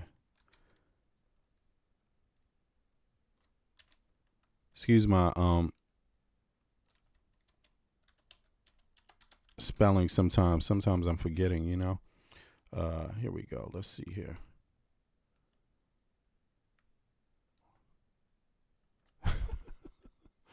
All right, there we go.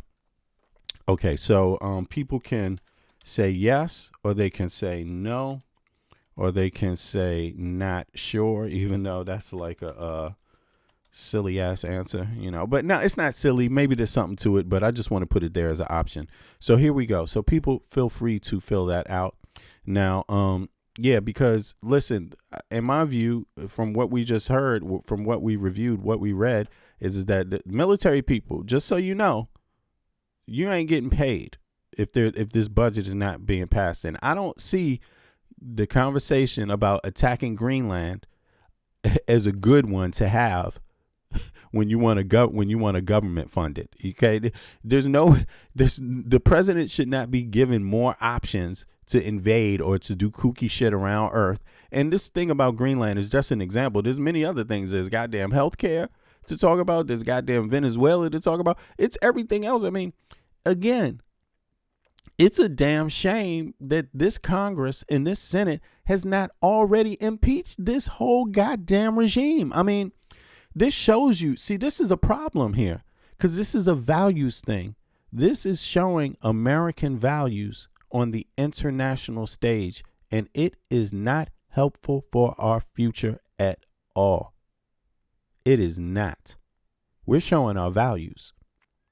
And if our values are just those of enslaving and treating people like shit, not valuing human rights, not valuing norms, you see what I mean? Standards, having poor standards across the board, education, healthcare, human rights, civil rights, just across the board. That's going to be hard to repair. It's going to be very hard to repair. And so that alone is sending bad signals out right now. The fact that this dude has not been impeached and his regime for all the crimes. You just brought the richest man on earth so casually inside of the U.S. government entity. Now he's in the Pentagon with Grok. You brought him and his little hackers into some other government institutions, like, yo, are you out of your fucking mind? Like, American people, really, like, you don't like, you need to drop this thing about land of the free, motherfucker. You are not fucking free. You do not understand what freedom is, and you're about to lose it. You're about to fucking lose it. And these people have not impeached this motherfucker yet. Now, of course, there could be some criminal reasons like threat of death. There's likely espionage, blackmail going along with this little routine. You see, but it doesn't matter because it's still speaking to our values because everyone else is looking and saying, what the fuck is going on with this cookie here? Like, has this cookie lost his motherfucking mind? This cookie is rejecting its own birth. Yeah, imagine that. They don't want women to be able to have abortions, but they're willing to abort their own constitution. They're willing to abort their own history, like just to throw it out the window. Like, yeah, that's what's going on there. It's sickening. It's sickening. I can't stand it, man. I'm gonna fucking throw up. You know what I mean? Like, I'm gonna fucking throw up myself. Like, seriously, I really hate what I'm seeing, and it's the first time I've been really ashamed to be an American, like, flat out. I mean, I'm fucking ashamed to be an American, and I'm not bullshitting you. I didn't go to really school in the United States of America as a young man. I went to high school. I went to, I went to excellent primary school, excellent middle school, probably one of the best in the country, to be honest with you. High school was a little more shaky for me. But having said that, afterwards, I never really asked for nothing from the government. I had a beautiful life. The things that I did were because of my family's values. You see what I'm saying? Because of my values at home. Because of the freedom I was given at home. The freedom to venture out into the world on my own with my own ideas and my own interests. So I never asked the federal government for shit. I don't owe the motherfucking United States federal government for nothing. Never got one grant. Never got one nothing. Fuck you. I don't owe you shit. You owe me. And my family.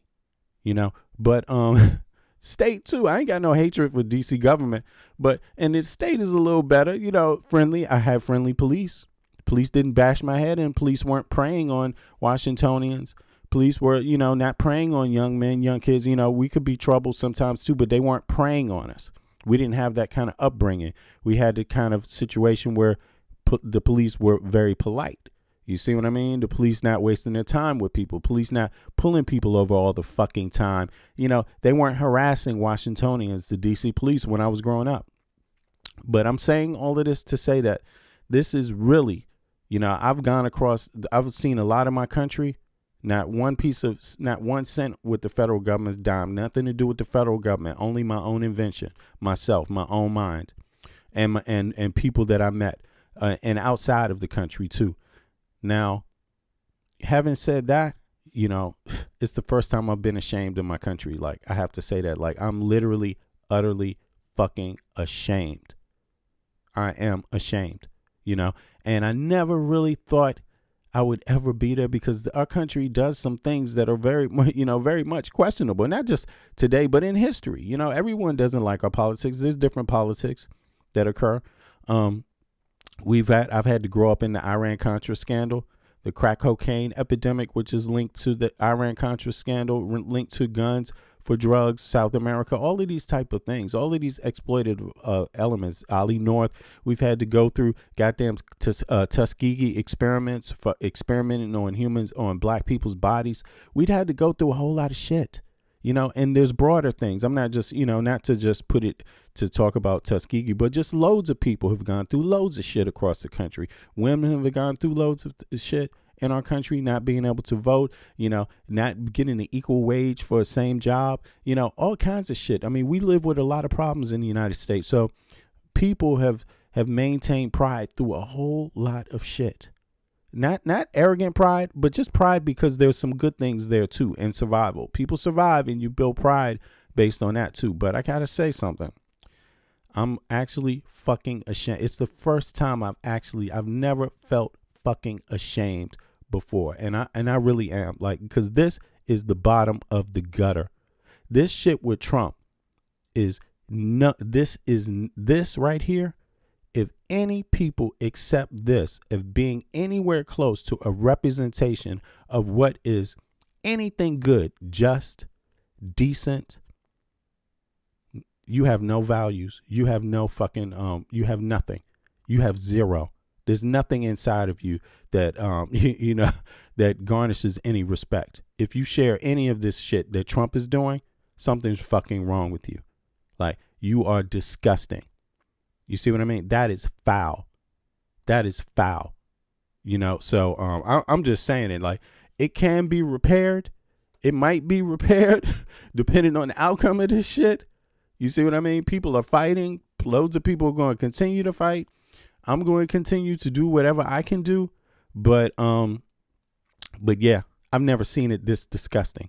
You know, I've never seen it this disgusting. Just to clear also pride in ignorance. Like, god damn, like this guy he's going out and just saying, hey, let's just grab him by the pussy. What are you talking about? Why are your mind shamed? I got a president that is known for saying just grab him by the pussy. Yeah, that's shameful. That is shameful. And he's leading the country. He's the top executive and no one has impeached him yet. He's raiding your guy. He's violating everything that that was ever put there to be just in the United States of America. I mean, what is there to be proud of at this point? You know, what the fuck? There's nothing to be proud of at this point. It's gone. You got to get this motherfucker out, you know? And, yeah, talking about his daughter, like, this guy's got to go. This is, and I'm astounded. Just like the reporter asked, I'm astounded. What are you going to do? What are you going to do? Like, this is do something about this motherfucker time. This is not, but of course there's some details. Like I said, this funding of the government, but look, the funding of the government, why don't you just fucking impeach the man, impeach the whole goddamn regime? Then you can just start over from scratch without none of this bullshit. You see what I mean? Why even continue to go along any way, what shape or form with this guy? Like, he has nothing good planned for anybody. It's over. It's over, you know? And it just bewilders me. Now, here, somebody wanted to know about what was going on, you know, with the military situation in Greenland. So let's just review that real quick, and then I will get back to the Minnesota thing and a few things that have developed there with ICE. Not just Minnesota, but here we go. Any message to the U.S. For me, it's actually about defending Greenland and also defending NATO's northern flank. The way that we see the world is that when the war in Ukraine is over, hopefully with a good result for Ukraine, we expect that Russia will move some of their capabilities and the resources into other theaters. It could be the Baltic Sea region, it could be the North Sea, it could be the Arctic. In order to be ready for that, we simply have to step up and we have to train that. Right. So, yeah, so there's been several countries, military sent there to Greenland already from NATO countries. Let me see.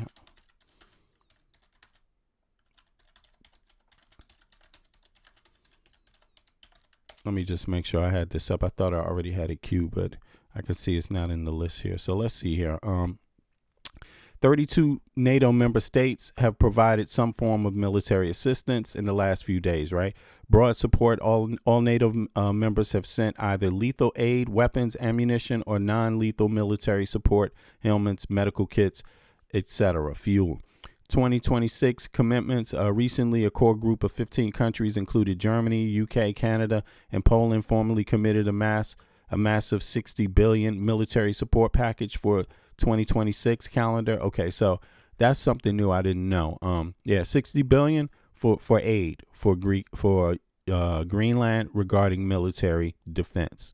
Right, countries sending military personnel troops. This is much more sensitive area. As of early 2026, the situation is as follows. Combat troops. 0 NATO countries have sent active combat units to fight on the front lines against Russia. NATO's official policy remains that they are not direct party to the conflict to avoid broader world war. Okay, the coalition of the willing is separate. January 2026, a group of 35 countries, including UK and France, met in Paris to discuss multinational forces, right? So that's outside of NATO, right? The plan, they have signed a declaration of intent to send troops to Ukraine, but only after a ceasefire is reached. The coalition of the willing is Ukraine now. But wait a second, they just sent special forces there just the other day. 2 seconds. Let me see.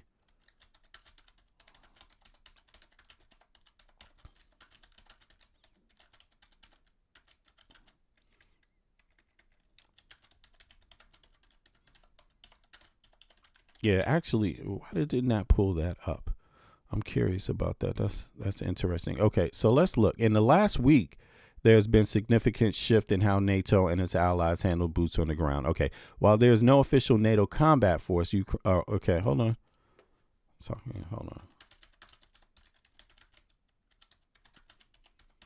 Damn, I got to be this specific. I already put this in. That's interesting. It's not drawing the right. Okay, here it is. Okay, flashpoint. As of January 18th, there has been a significant rapid arrival of European military personnel on the island. This movement is part of the newly launched mission called Operation Arctic Endurance. Who has arrived in Greenland this week? Starting on January 15th, 2026, several European nations began sending advanced teams to the capital of Nuuk. These are not combat units, but rather reconnaissance and planning teams. France sent a contingent of 15 mountain specialists from the 27th Infantry Brigade. Germany sent 13 persons reconnaissance. Okay, this is why somebody was saying they didn't really send many people. Okay, Germans sent 13 persons. Yeah, I mean, because if you're not expected to really be attacked, but you know, I'm curious about this. You know, Germany sent 13 persons reconnaissance team from the Bundeswehr. Okay, Sweden and Norway sent small teams of officers 2 to 3 to coordinate logistics. United Kingdom sent a military officer to embed one of the Danish Joint Arctic Commands. Netherlands and Finland have also pledged personnel who are expected to arrive within a few days. Why are they there? Okay, so this is it. I saw more troops arriving. Like, I saw videos of this, and it didn't seem like, I mean, so far I only count a handful of people. Look, 15, 13, 5, hold on. Yeah, 5, 6. Yeah, I'm sorry, but I saw a lot more troops getting off of airplanes and shit than this. Like, so I don't know what this is about. The official reason given Denmark is to bolster NATO footprint in the Arctic and protect against Russia and Chinese. Okay, so that's the official story. However, the timing is directly linked to U.S. President Trump's recent aggressive push to acquire Greenland. Political shield. Okay, so let's see here. That is weird, because I've seen a lot more than this. Okay, I'm not going to spend a whole lot of time on this anymore, but I've seen a lot more troops arriving than what is being said here in this report. So Having said that, we get along. We'll move on. But one thing I can say is that I do understand the idea that why send so many? Is it necessary to send so many?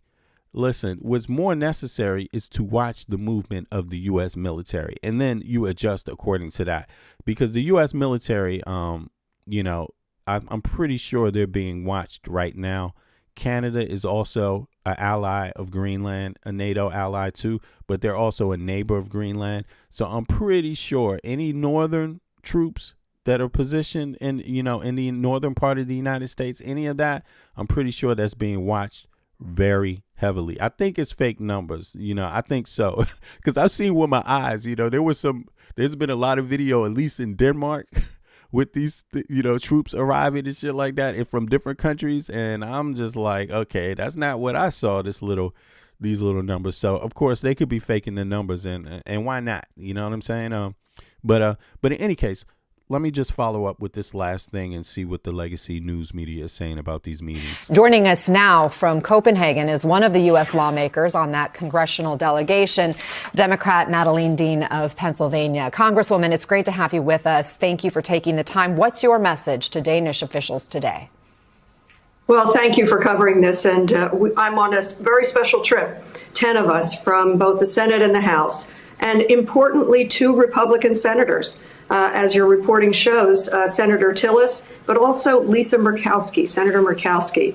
And they've had very powerful words here. We've had the opportunity to meet with the Prime Minister of Denmark, the Prime Minister, these are private meetings, the Prime Minister of Greenland, and then we just came from, forgive me, a very large meeting of members of Parliament from both Greenland and from Denmark.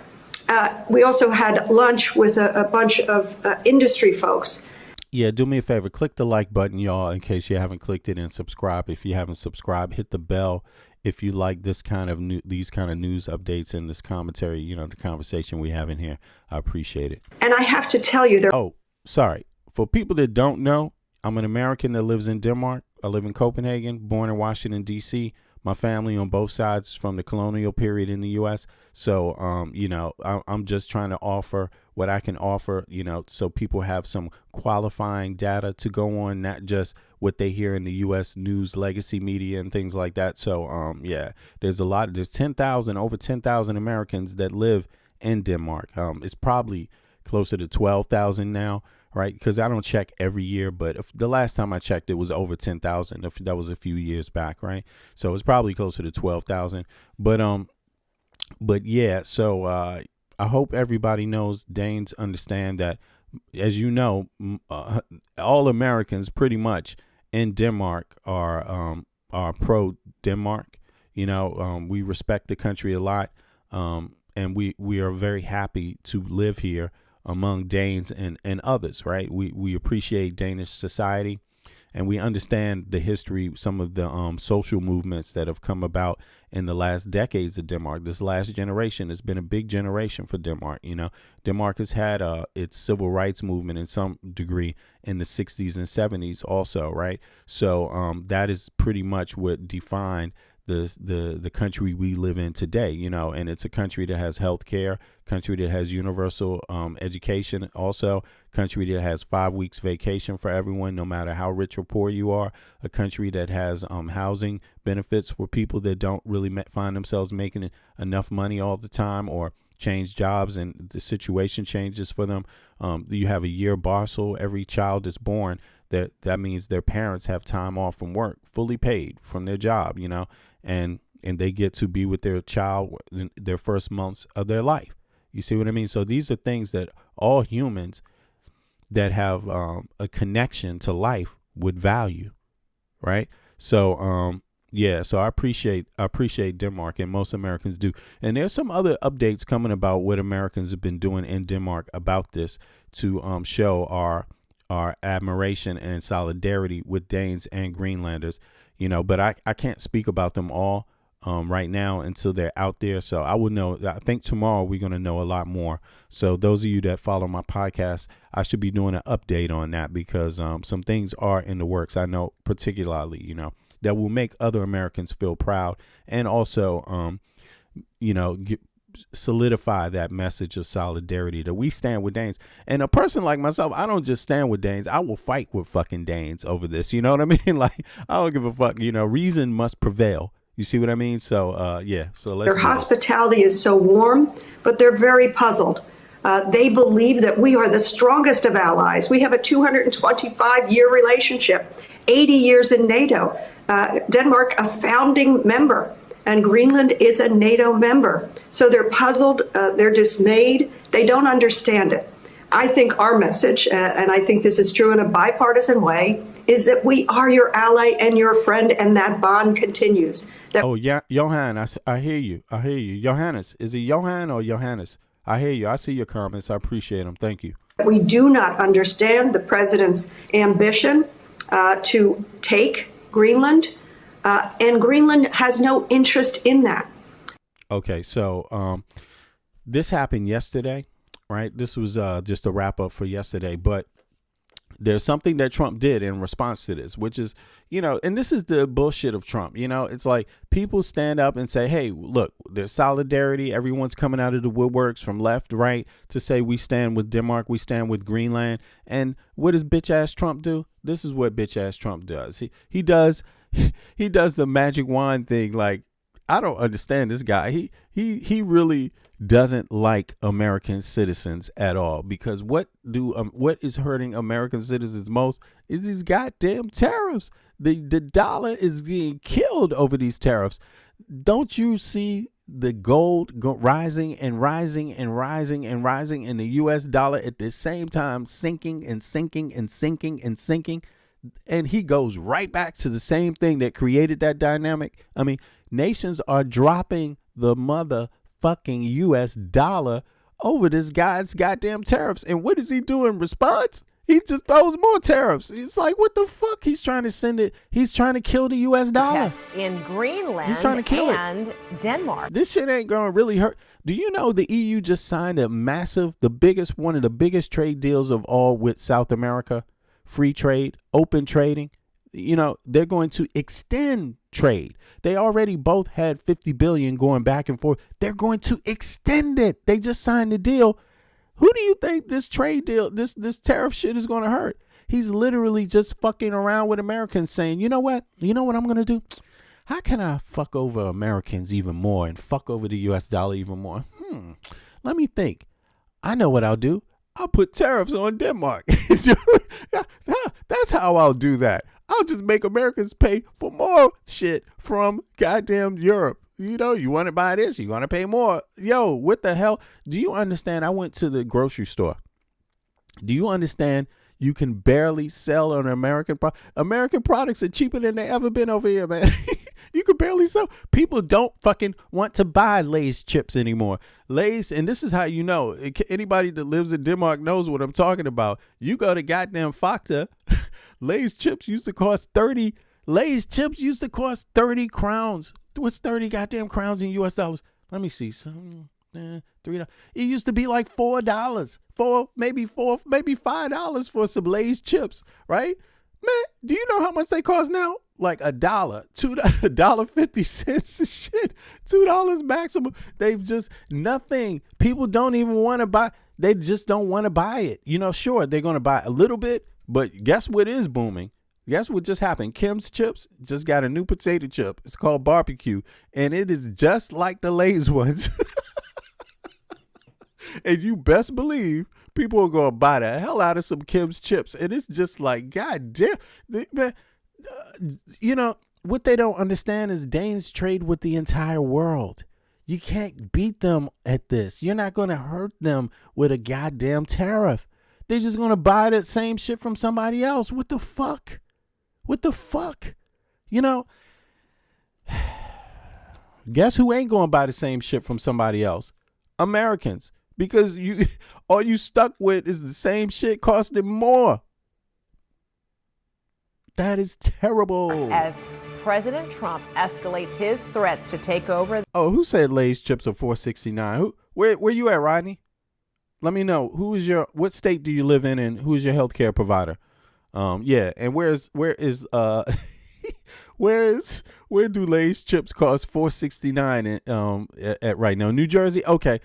Yo, man, motherfuckers you can't get no days. I even walked past I love Lay's barbecue chips, and I dropped those motherfuckers a while ago, and I still see the price going down. I'm like, damn, they down to 12 kroner right now. Maybe I should get one. And I'm still just like, nah, fuck that. 7-Eleven, maybe 7-Eleven in the main station, the main train terminal, it might still be booming. But I have a strange suspicion around the country it might be taking a hit too, also some other things that are American, but in any case. Semi-autonomous Danish territory. He ramped up the pressure on the Arctic island today, saying he'll impose new tariffs on Denmark and several other European countries unless a deal is reached to purchase Greenland. Today, a large crowd of people taking to the streets in Greenland, telling Trump their homeland is not for sale. The same message was heard in protests. I think it's basically we ain't for sale because this motherfucker wants to buy them, their bodies and shit. You know what I'm saying? Like, you can't, people have to be clear. You can't buy the land without buying the bodies too. It's the people that he's actually buying. Like, straight up. It's not just the land. It's everything on that land too. And that includes the people, the animals, the wildlife, the human beings. It's like, it's insane. In several Danish cities earlier today, with thousands taking part, a U.S. delegation of... And, look, if you just wanted to go to the left or right of that main square, it was crowded there too. Bipartisan U.S. lawmakers is in Copenhagen, meeting with leaders from Denmark and Greenland. And amid the growing tension, several European nations have sent military personnel to Greenland for joint exercises. We've got team coverage of these developments. We'll go to those protests in Greenland in a moment, but let's begin with Betsy Klein and these new tariffs that President Trump is promising. Betsy, what more can you tell us? Right, Frederico. During President Trump's second term, we have seen him use tariffs and specifically the threat of tariffs as a key negotiating tool. And he appears to be doing that right now with Greenland. That is the Arctic island that is controlled by Denmark that Trump says the U.S. needs to control for national security purposes to counter threats. Yeah. Every time I hear what he says, too, we need to control. This is the rapist. It's just a rapist, This is a motherfucking rapist who's just taking his shit global, It's like, it's not, it was global already with these, fashion, whatever these things are called. What are they called? These fashion contests or beauty contests, right? Beauty contests. That's even more ridiculous because it's not even about the clothes. It's like the body, like beauty contest. Damn. So that was already international, but now he's just taking the rape shit to new heights. Like, now that I'm the president, I can just rape your whole fucking country. Like, this is what pageants. This is what it's come to. And so when I hear his language, I have to have, it makes me feel secure. Like, threats from both China and Russia, its strategic placement in that Arctic region. This, of course, has spawned major pushback from Greenland, from Denmark, and from other top European allies, with many deploying military personnel to the island this week. And it could have significant economic impacts on those countries, as well as top European countries that are key trading partners with the United States. Now, you see, just look at that map. Yeah, that's true. I see you, Serpent. It's true. The Danish military has been instructed to shoot on sight, like straight up. If the U.S. tries to invade or anybody, to shoot on sight. That's where so just for people to know, the prime minister gave that. I don't know if it was the prime minister who gave that order or that comment. Maybe it's the military leader, but they've repeated it. So, yeah. But look, just look at this map right here. Greenland is surrounded by NATO. How are you going to invade? How is Russia and China going to fucking invade Greenland? It's just zero chance. There's zero chance. Alaska, however, to the left of that screen, there is way more chance that will be a problem. You see what I mean? Not that China or Russia really want that shit. It might be more symbolic or more, not just symbolic. I'm quite sure Canada won't see that as symbolic at all. But And the U.S. might not see it as symbolic, but for them, what's really there, you see what I mean? Alaskans have it fucking hard too. That's not an easy life. The native people in Alaska do not have it that well. They're not as well as Greenlanders. Let's just say that.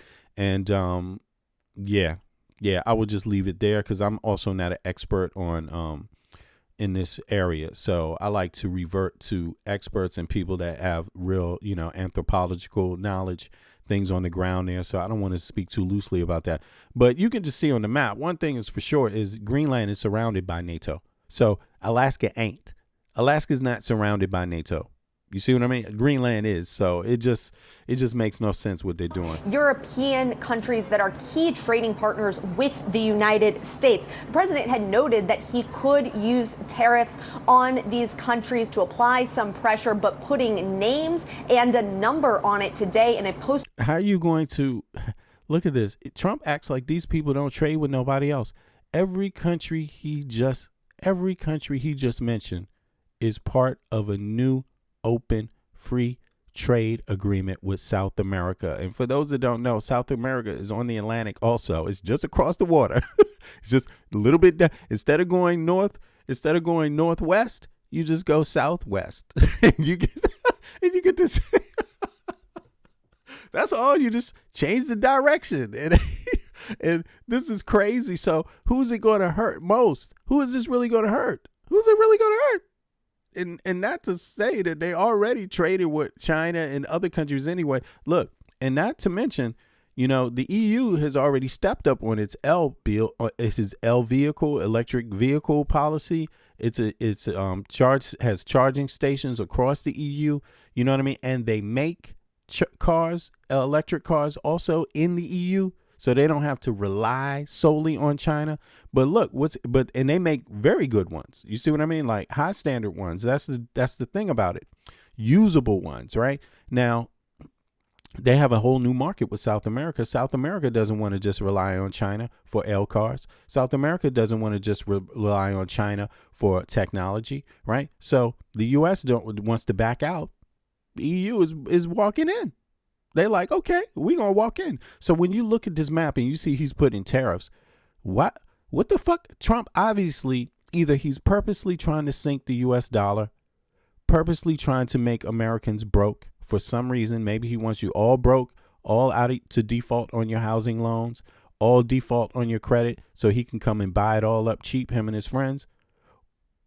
Or he wants that to happen and then kill you after you're broke. Like one or the other, because none of this shit is good what Trump is doing. It hurts American people more than anyone else on earth ever could be fucking hurt. And sure, I mean, it just ain't going to balance out, man. This is a man alone. Did you guys see this this goddamn story about him? He was posting talking about he's in the war room all by himself with a computer. Like, the man is all alone making policy. Nothing's working. This is, it's either somebody else making policy that is purposely trying to destroy the U.S. that's around him, or it's Trump and he is just insane and just a madman. But again, is this what the Senate wants? Is this what Congress wants? Is this what the Supreme Court wants? Because they sure did a whole lot to get Trump into power. And a whole lot to keep him in power. So, I mean, I dare say when the shit hits the fan, the Americans are the most armed people in the world. The civilians, they're more. It's only 350 million Americans, and they're more armed than the citizens of China and Russia put together. Like armed. I dare say shit hits the fan, people are going to take it out on the congressmen, the senators, the Supreme Court. And the president. I mean, I just dare say that, like straight up, So, yeah, to social media. I want to read to you a little bit of that very lengthy post. He said, starting on February 1st, 2026, all of the above mentioned countries, Denmark, Norway, Sweden, France, Germany, the United Kingdom, the Netherlands, and Finland, will be charged a 10% tariff on any and all goods sent to the United States of America. On June 1st, 2026, the tariff will be increased to 25%. This tariff will be due and payable until such time as a deal is reached for the... He's a mad man because people have been telling him forever who pays for the tariffs. Who's going to pay for the tariffs? This is at the same time that the companies that paid the tariffs, because Trump came out of his mouth and was saying the foreign countries pay the tariffs, the U.S. countries have been paying the tariffs. And you know what they did because of Trump's mouth? They took him to fucking court and are suing the U.S. government for every bit of tariff money they already paid out themselves. And not only is that happening, but he's do it again. He's giving them more. This doesn't end good. There's nothing good about this for the American citizen, because who has to pay all this back? Who are these companies going to sue? The American government. Who's the American government? The citizens. Who funds the American government? The citizens. Yo, Americans are in fucking trouble. Like, this is not a moment for American citizens. Yo, you are in serious, serious trouble, because you will be paying back for these mistakes, all of them, like you have never in your granddaddy's life have you ever seen anything like this. You thought shit was unfair before? Shh. Yo, like, people are in fucking trouble. People are in fucking trouble. You know, complete and total purchase of Greenland, of course, giving officials just under 2 weeks until February 1st Here we go to again. find some sort of negotiated. You better figure it out, Greenland, because here I come, Trump, the deranged lunatic. And while I do it, I'm going to put tariffs on you. You know what I'm saying? Well, and do I hear Trump is like, eat cake. He's telling the American people, eat cake, man. Eat your cake. You know, like, this is bizarre. This is bizarre. I mean, yeah. Agreement to avoid those pricey tariffs. Pricey tariffs. Yeah, we're afraid of more tariffs on Lay's chips. What the fuck? Nobody want Lay's chips no more, man. They pissed off. They have their own brand of chips. Everybody, motherfuckers know how to fucking reverse engineer Lay's chips. You know what I'm saying? They're going to reverse engineer every motherfucking thing. You out of your goddamn mind, man. Nobody wants a Cadillac L car. I mean, because they have their own L cars. Trump doesn't even want Cadillac to do well. He doesn't even want American car companies to fucking do well. I mean, he killed them by not rolling out any goddamn infrastructure for L vehicles. He fucked them big time. You see what I mean? Because they put all this planning, all this engineering into it, and right when all that shit was getting rolled out, the infrastructure, Trump rolled it all back and then looked at them and said, yeah, just use gas, but just use gas. When these people need to produce cars to trade around the world, to compete around the world. Also, they were global companies, not just American companies. Now you ain't going to get no American L car. You ain't going to, he fucked these companies. I know, because you just got to look at their stock. He fucked them. He fucked them. He fucked them over. Yeah. I have to move on, but there is, people need to know this lunatic, this tariff bullshit. They have to know what this is about. This is aimed at fucking committing genocide towards American people. Like, this is genocide. This is horrible. I mean, I just don't see how it can go on. I don't see how it's going to go on, man. I don't see why it's going to go on. It's bad, and all I can say is thank God I don't live in the U.S. I'm really saying that. Like, for the people that supported Trump, you all are motherfucking crazy, and I'm not crazy like you. I live in a safe place. My kids have health care. I have health care. I got a union job. You know what I'm saying? If I want to go back to school tomorrow, I can go back to school. I'm 55 years old, and I can still go back to school if I want to.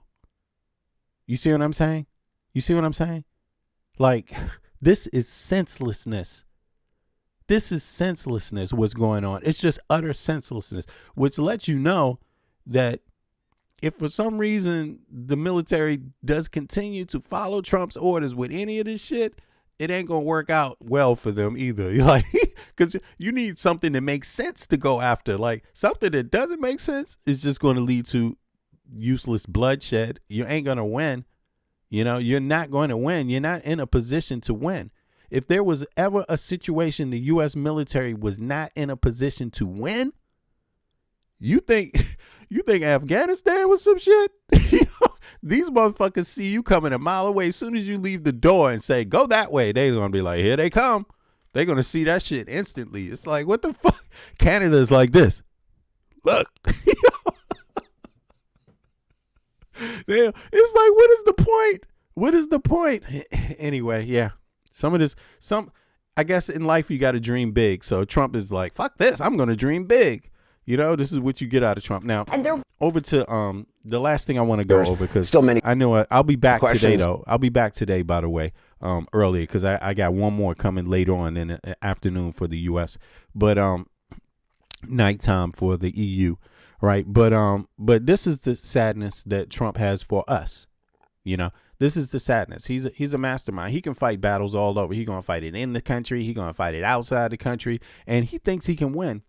By the way, that gear, this identity software machinery that these ICE agents had, some of that shit got stolen out of a vehicle, and Palantir is one who makes that. So really, just off the bat, that one little theft, whoever stole it can make a whole lot of money giving it to somebody else, because everybody wants to know what that Palantir shit is, what the machinery is like, what the programming is like, and that has been, with that theft, that can be revealed. You see what I mean? You know, so I just wanted to mention that the plans, what they had in those plans for Minnesota, it's so horrible. You know, they spelled out exactly how they're going to do it from state to state. So everybody across the country knows now. You see what I mean? ICE agents' names are being released. All of it's being released. There's like 4,500 ICE names that have been released to the public. And I'm happy, because why should you be allowed to roll around with a mask and hiding and do all of this shit when the rest of us have to be known by Palantir who we are? Nah, motherfucker. Nope. No. The playing field, before anything else happens, the playing field has to be set on equal. And then we're going to see what it's like. Then we're going to see what it's like.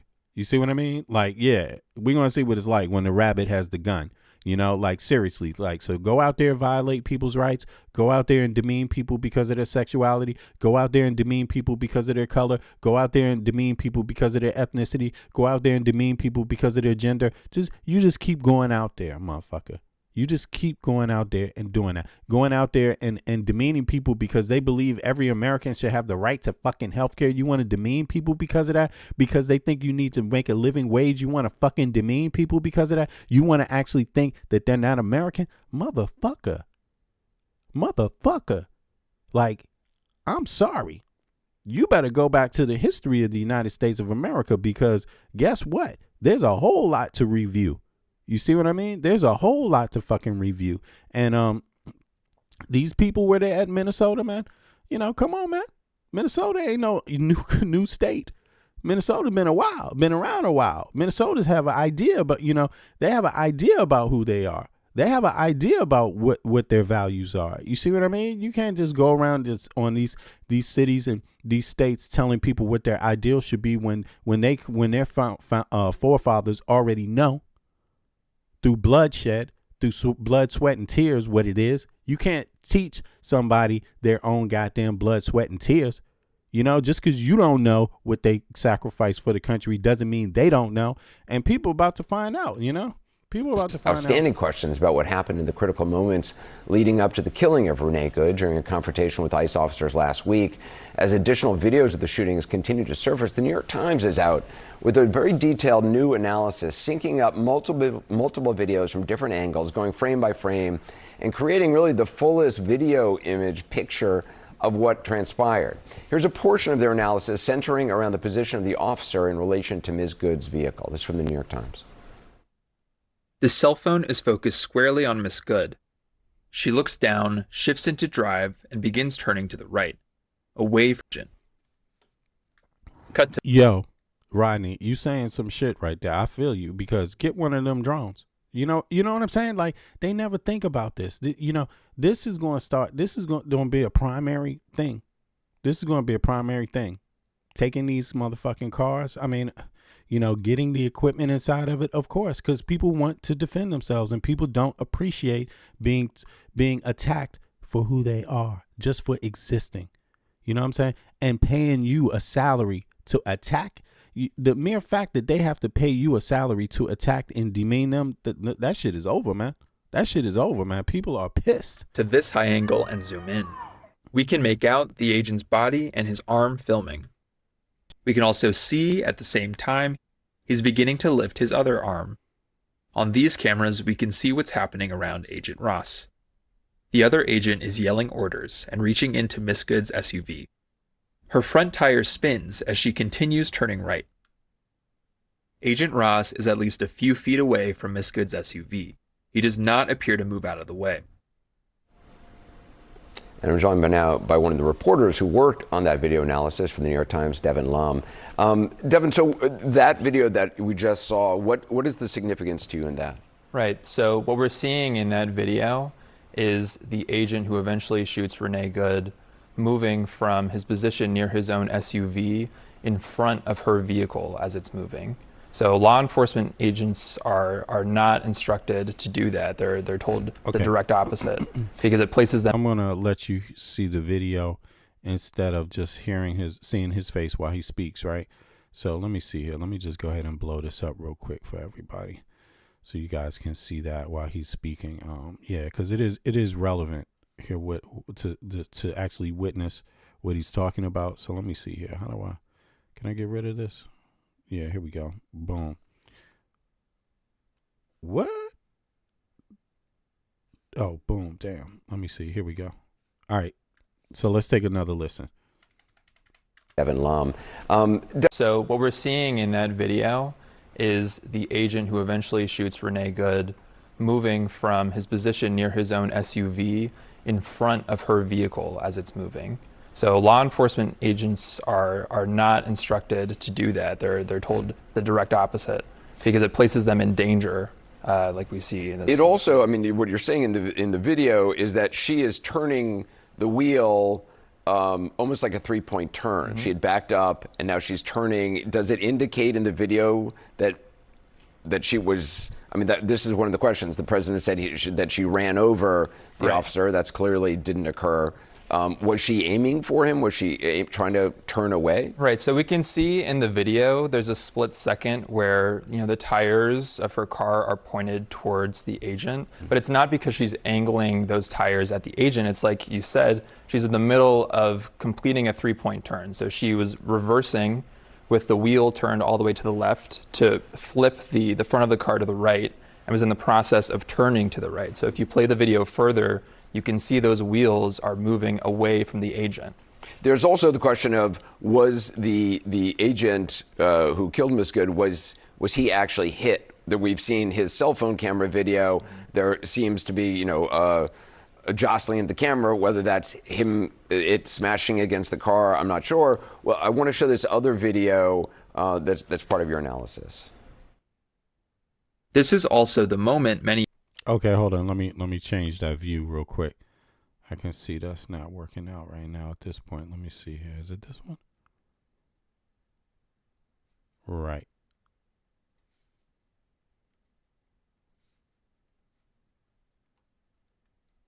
Here we go.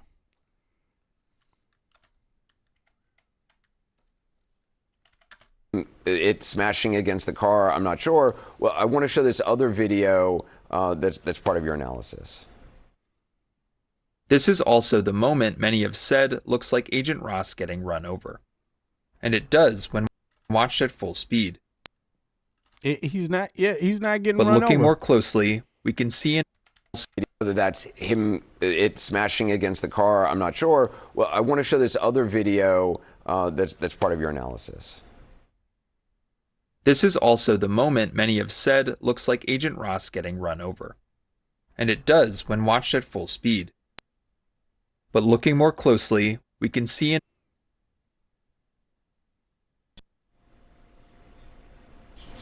We had full speed, but getting run over. I want to show this other video that's part of your analysis. This is also the moment many have said looks like Agent Ross getting run over. And it does when watched at full speed. But looking more closely, we can see Yeah, there's some disturbance. It's not me. It's not on my side, but there was some disturbance there in their actual feed. We had some problem with that. Can we try to re-rack that and play that again? Because that's important. This is also the moment many have said looks like Agent Ross getting run over. And it does when watched at full speed. But looking more closely, we can see in multiple angles that there's a visible gap between the vehicle and his legs, indicating his feet are positioned outside the SUV's path. The agent's left hand is still against the vehicle and gripping his phone. We see as he fires, it's recording the clouds and the trees overhead. Exactly. I said this. You can see it all. This guy never got hit. He never got hit by the car. And here's the other thing. He never dropped his phone. He had his phone in his hands the entire time. He put his phone down while he put his other hand on his, he made a dual movement. Phone down because he was having his camera out, video recording her like this, holding it straight out. And then when he saw her try to leave the scene, he grabbed for his gun and pulled his left hand down with the phone. It hit the side of his own body and he shot her. But if you look at his feet are feet away from the actual car when he shoots. So when do you shoot a person? Is he shooting her to stop him from running him over? Or is he shooting her to stop her from fleeing? And shooting her to stop her from fleeing is illegal. That's illegal. And then why does he move himself in front of the car? That's also not what they're trained to do. You see what I mean? They're actually trained to stay out of harm, not to go into harm. You see what I'm saying? And this guy, it's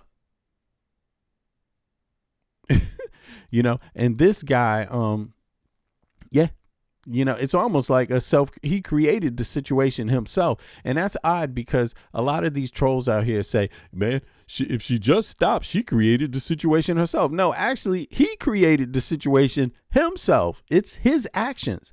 She's not trying to shoot him. She's not trying to run him over. She's trying to leave. And she actually has a right to leave. And you cannot shoot a person who's trying to leave. You can chase them down. You could chase them down in a car.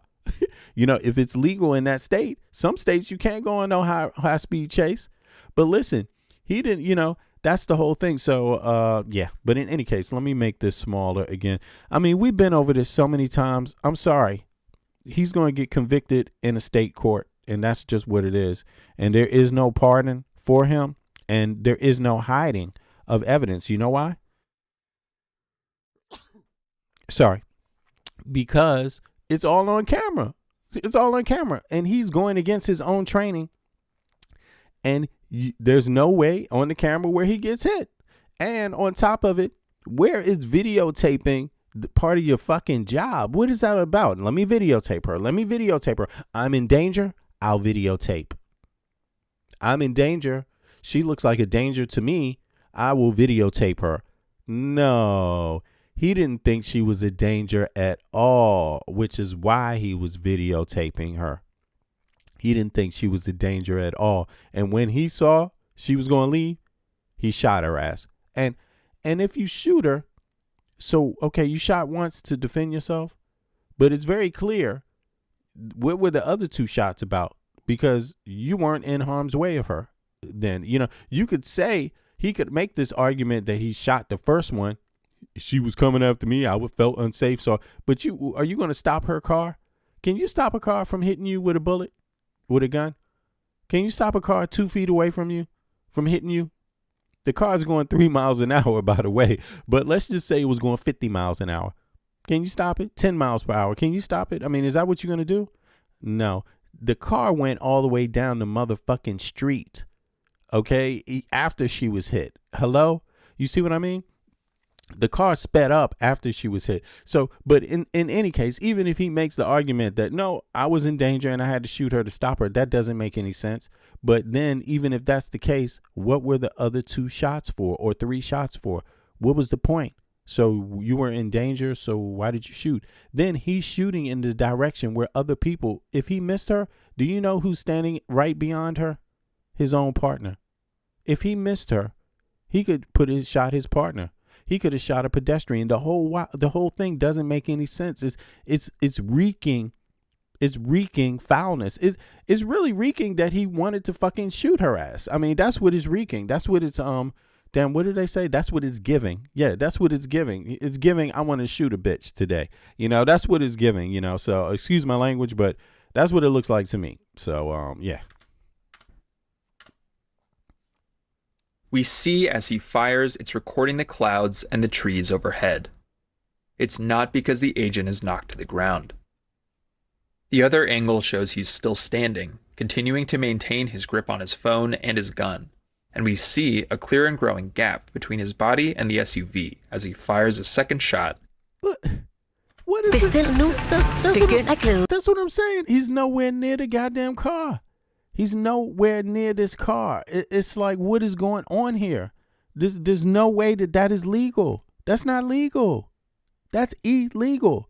This man, it's illegal. Gun. And it's not because the agent is knocked to the ground.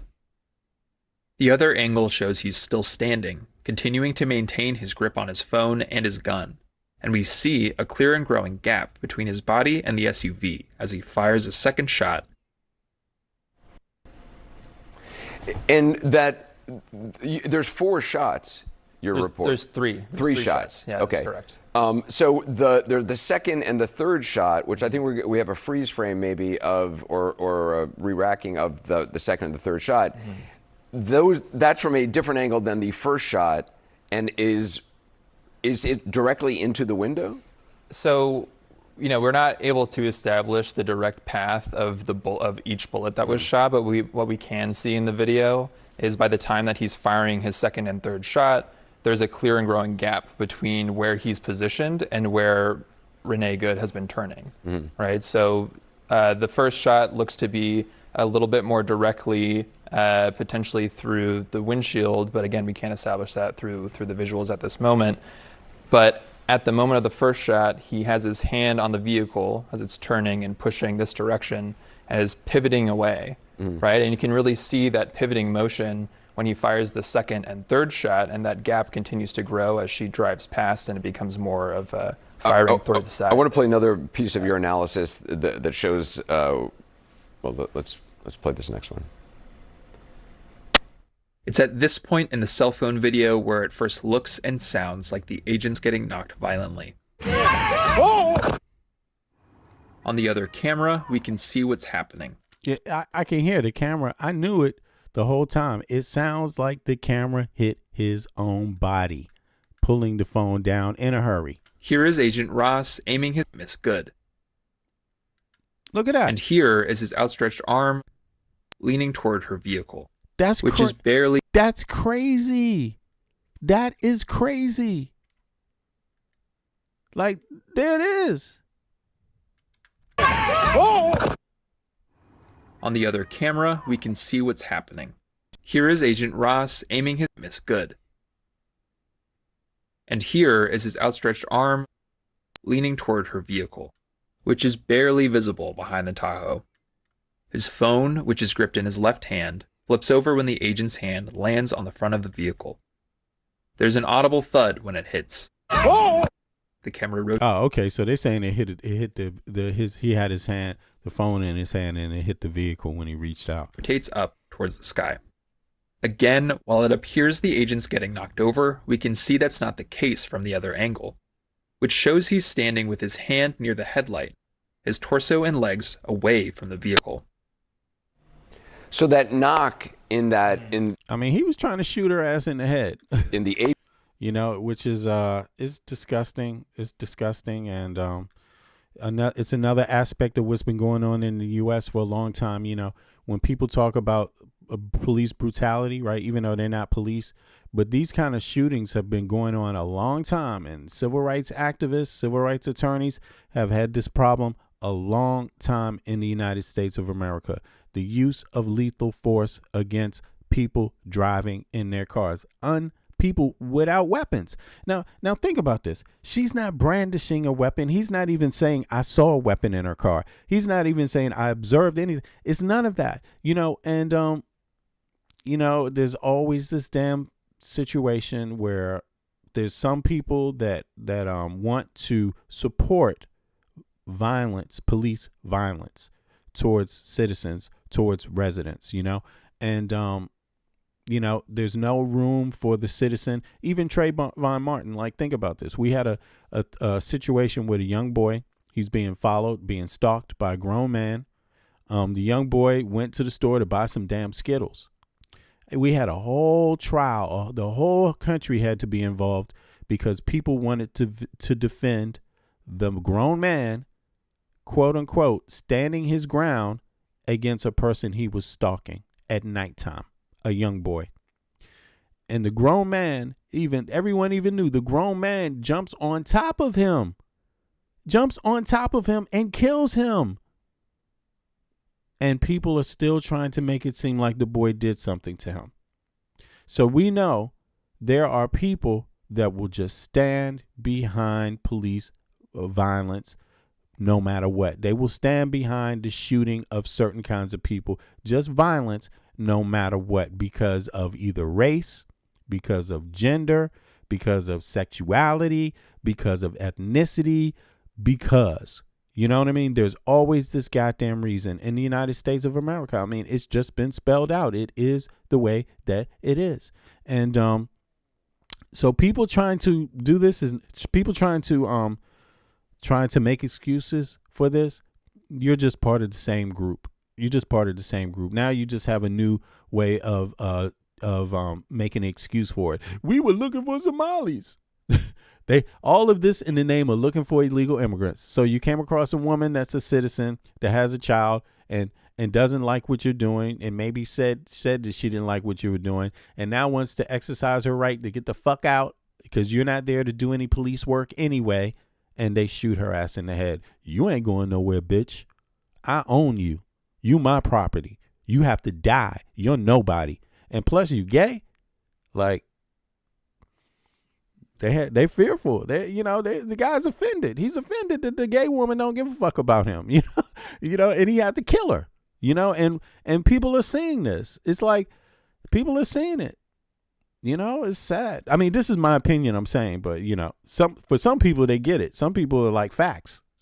I get it, Agent's camera, which when you first hear it, it sounds like he's being hit. Yeah. That's actually the phone in his hand making impact with the car. Yeah, it's really important to acknowledge that the video that came out last Friday from the perspective of the agent was not being recorded by a body camera. It was the cell phone that he was holding in his hand. Right. So when we see some ruffling, some darkness, some shaking, it's not that he's being knocked back. It's that his hand, which is holding the camera, is being moved around by himself as well as the motion of the car. So when we hear a thud and the camera is flipping upward, pretend you're filming, holding a camera like this, and something is coming towards you and you want to put your hand on that thing in front of you. The camera is going to flip up, right? And so when it makes contact with the car, which is turning and driving, it's Look, this moron, he decides in this moment, what I need to do is videotape her. I need to catalog this shit.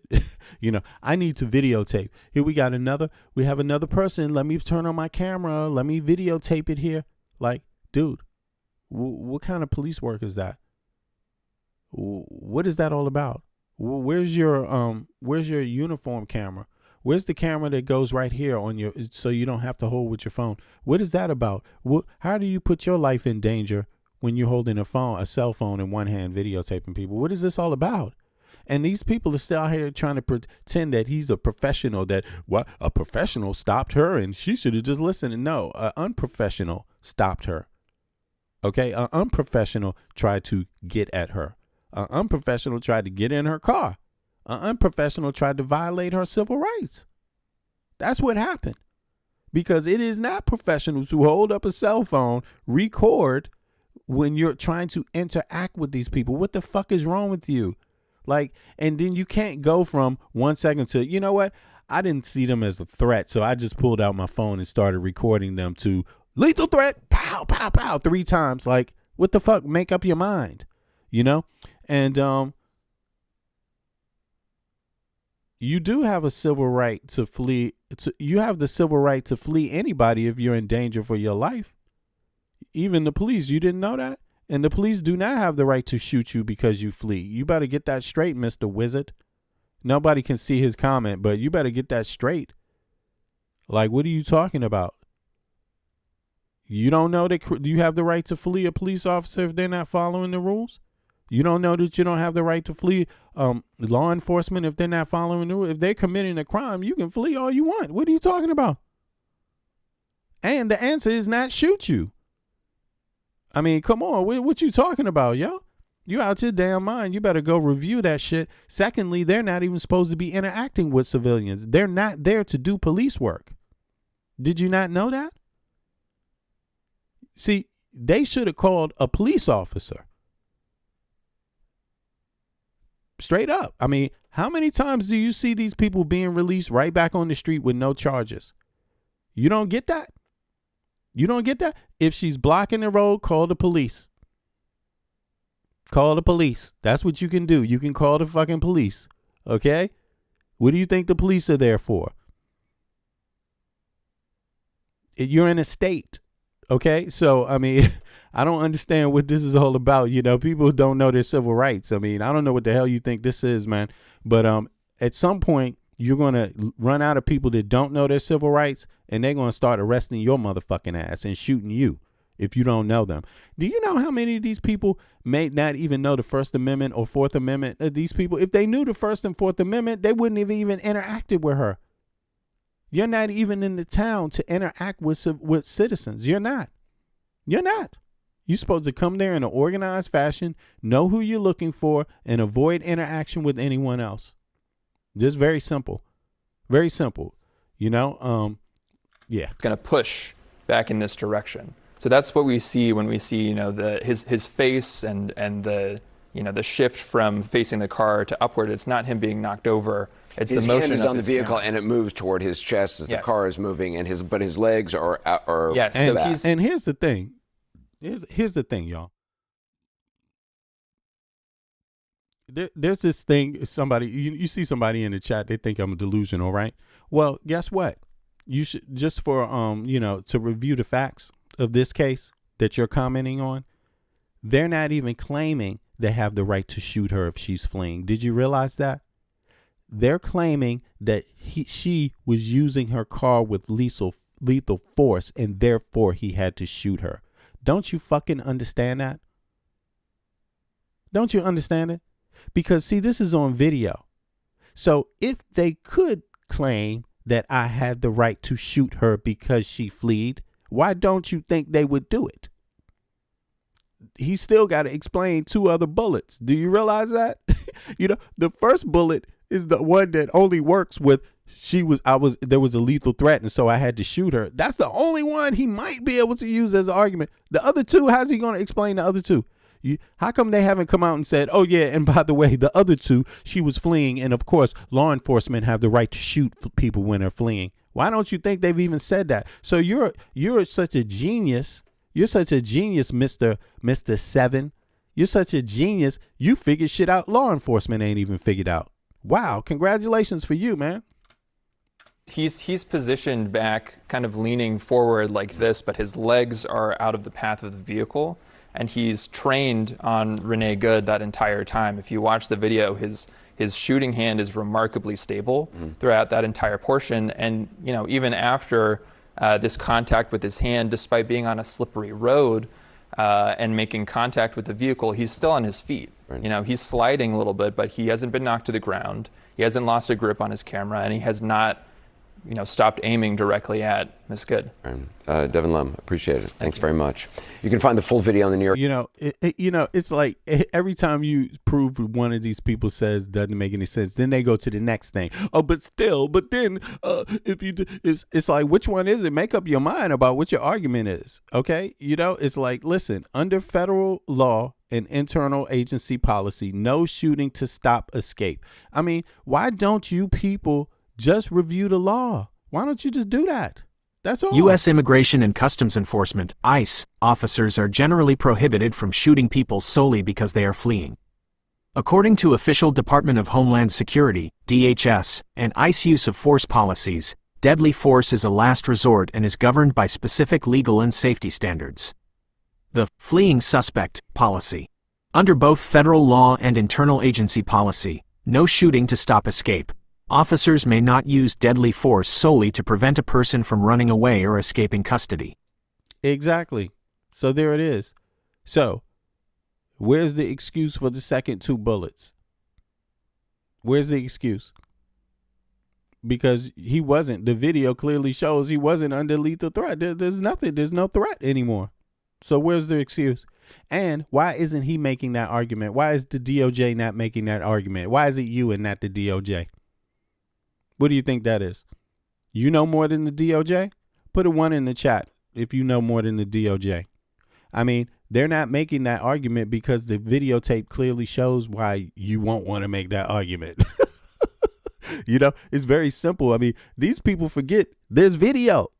You know what I'm saying? What the fuck? It's like they operated on some other, well, I never seen the video, so maybe he was, and maybe, I don't know what went on.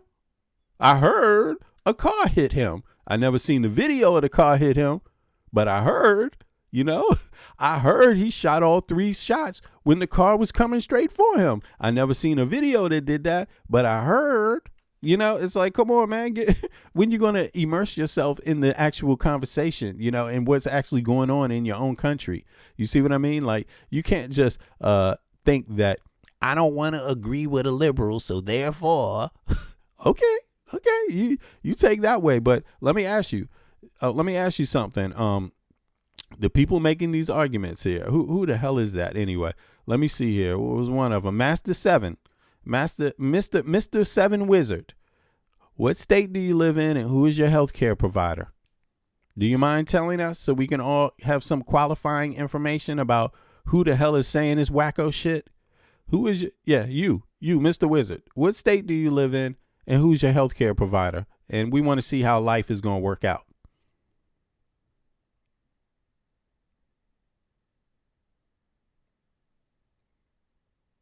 Nothing happening. What state do you live in, and who's your health care provider? What, you gotta look it up? You don't know what state you live in? You don't know who your health care provider is in that state? Like, what's going on?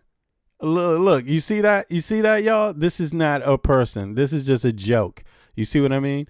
Why is Trump still in office? He is absolutely nuts. Pizza guy, where you been, bro? Like, thank you. And also, you're right, man. Goddamn. I mean, and Mr. Wizard, why you still here, man? You're not even a real American, bro. Everybody knows what state they live in and who their health care provider is. See, that's how you know somebody is in the chat capping, because they can't answer that question because, they don't know. They don't know who the health care provider is in that state. They can't just say a state because they don't even know who the healthcare provider is. I know, motherfucker. Guess what? I seen plenty of you, okay? You ain't nothing special, homeboy. Like, get it, or homegirl, whatever the hell you are. Or it, Mr. Grok. I don't know who the fuck this is in the chat. You know what I'm saying? But, even computers lie. So, nowadays, even motherfucking computers lie. You know what I'm saying? It's like Grok is a liar. Grok is out there making fucking, child porn and shit. It's like, what the fuck? So I don't expect much from Mr. Grok there, Mr. 7 Wizard Grok. Thank you for coming in the chat. As a matter of fact, motherfucker, I'm going to have to put you in timeout just because you ain't being honest. You know? Now, there you have it. So, folks, things ain't looking too good. I'm going to wrap it up right now. I got a few things to do. I'm about to head out to lunch with my son, my youngest son. We're going to do a few things together. But listen, I appreciate everybody that showed up. You know, and especially, you know, you gotta, words are interesting, right?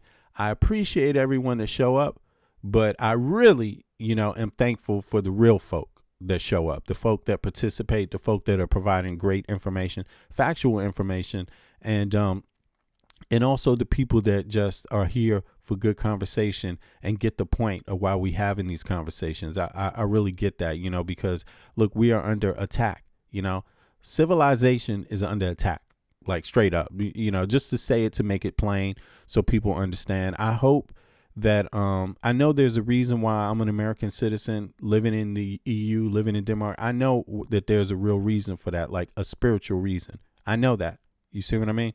I know that myself, you know, and I know that my job is to report back to other Americans to let them know what's going on over here in these hard times, so you don't get it twisted, so you don't get confused. And I also know that part of my job is to assure other people in the EU and in Denmark that, hey, we with you on this 100%.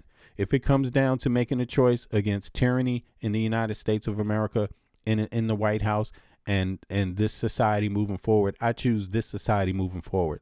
The Americans on the ground have to fight this tyranny inside of the United States, because it's going to kill them. It's going to kill them.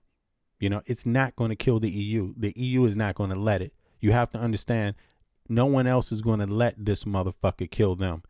You need to watch your back, because he is doing very well at killing you.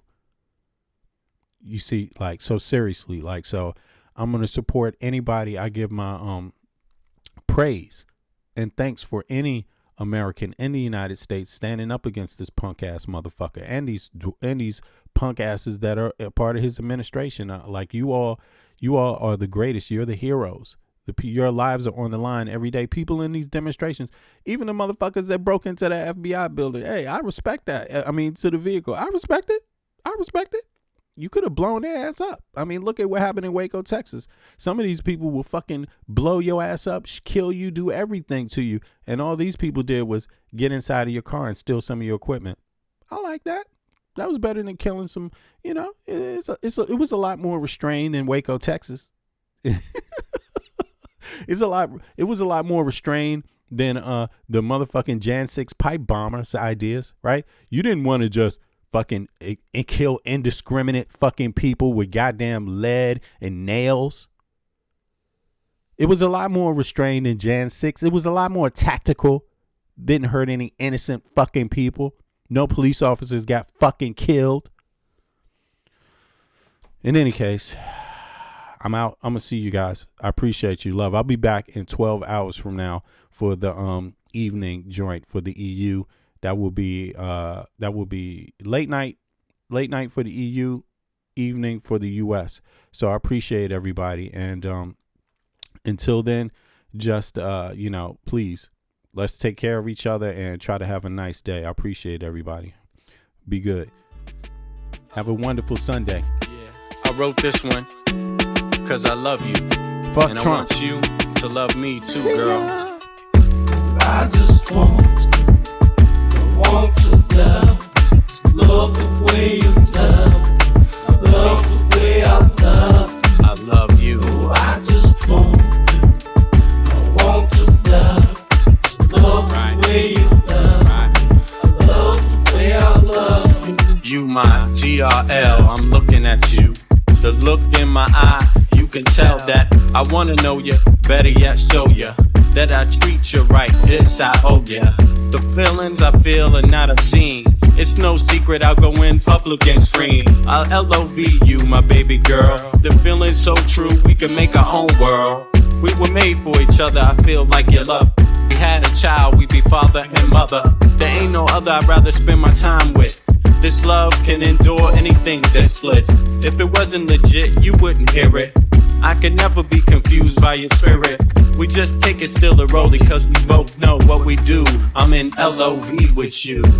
I just want to. I want to Love. Baby girl, Love the way you love. love me. Love the way I love. I love you. I just want to. Hey, I want to love. oh, Love the way you love. love Love me. the way I love you. I love you, girl. Just relax, just relax, just relax, just relax, just relax, just relax, just relax, just relax, just relax, just relax, just relax, just relax, just relax, hold your hand when we in town. Protect this love, even in the underground. Joy to God, eating brunch on a blanket. This God that granted us these days, I thank it. It's no wonder why I'm comfortable with you. It's all the simple things for me that you do. When you rub my back, it's feeling so nice. Much more than reunion and ice. It's about the kindness I can see in your face, and the way it's at the right time and place. No other woman I'd rather spend my time with. This love is so fresh I can taste. I just want to love. Love the way you love. Love the way I love. I love you. I just want to love. Love the way you love. It's about you. Love the way I love you. I love you. Just relax, just relax, just relax, just relax, just relax, just relax, just relax, just relax, just relax, just relax, just relax, just relax, just relax, just relax. LOV, you, my GRL. What? It's like that.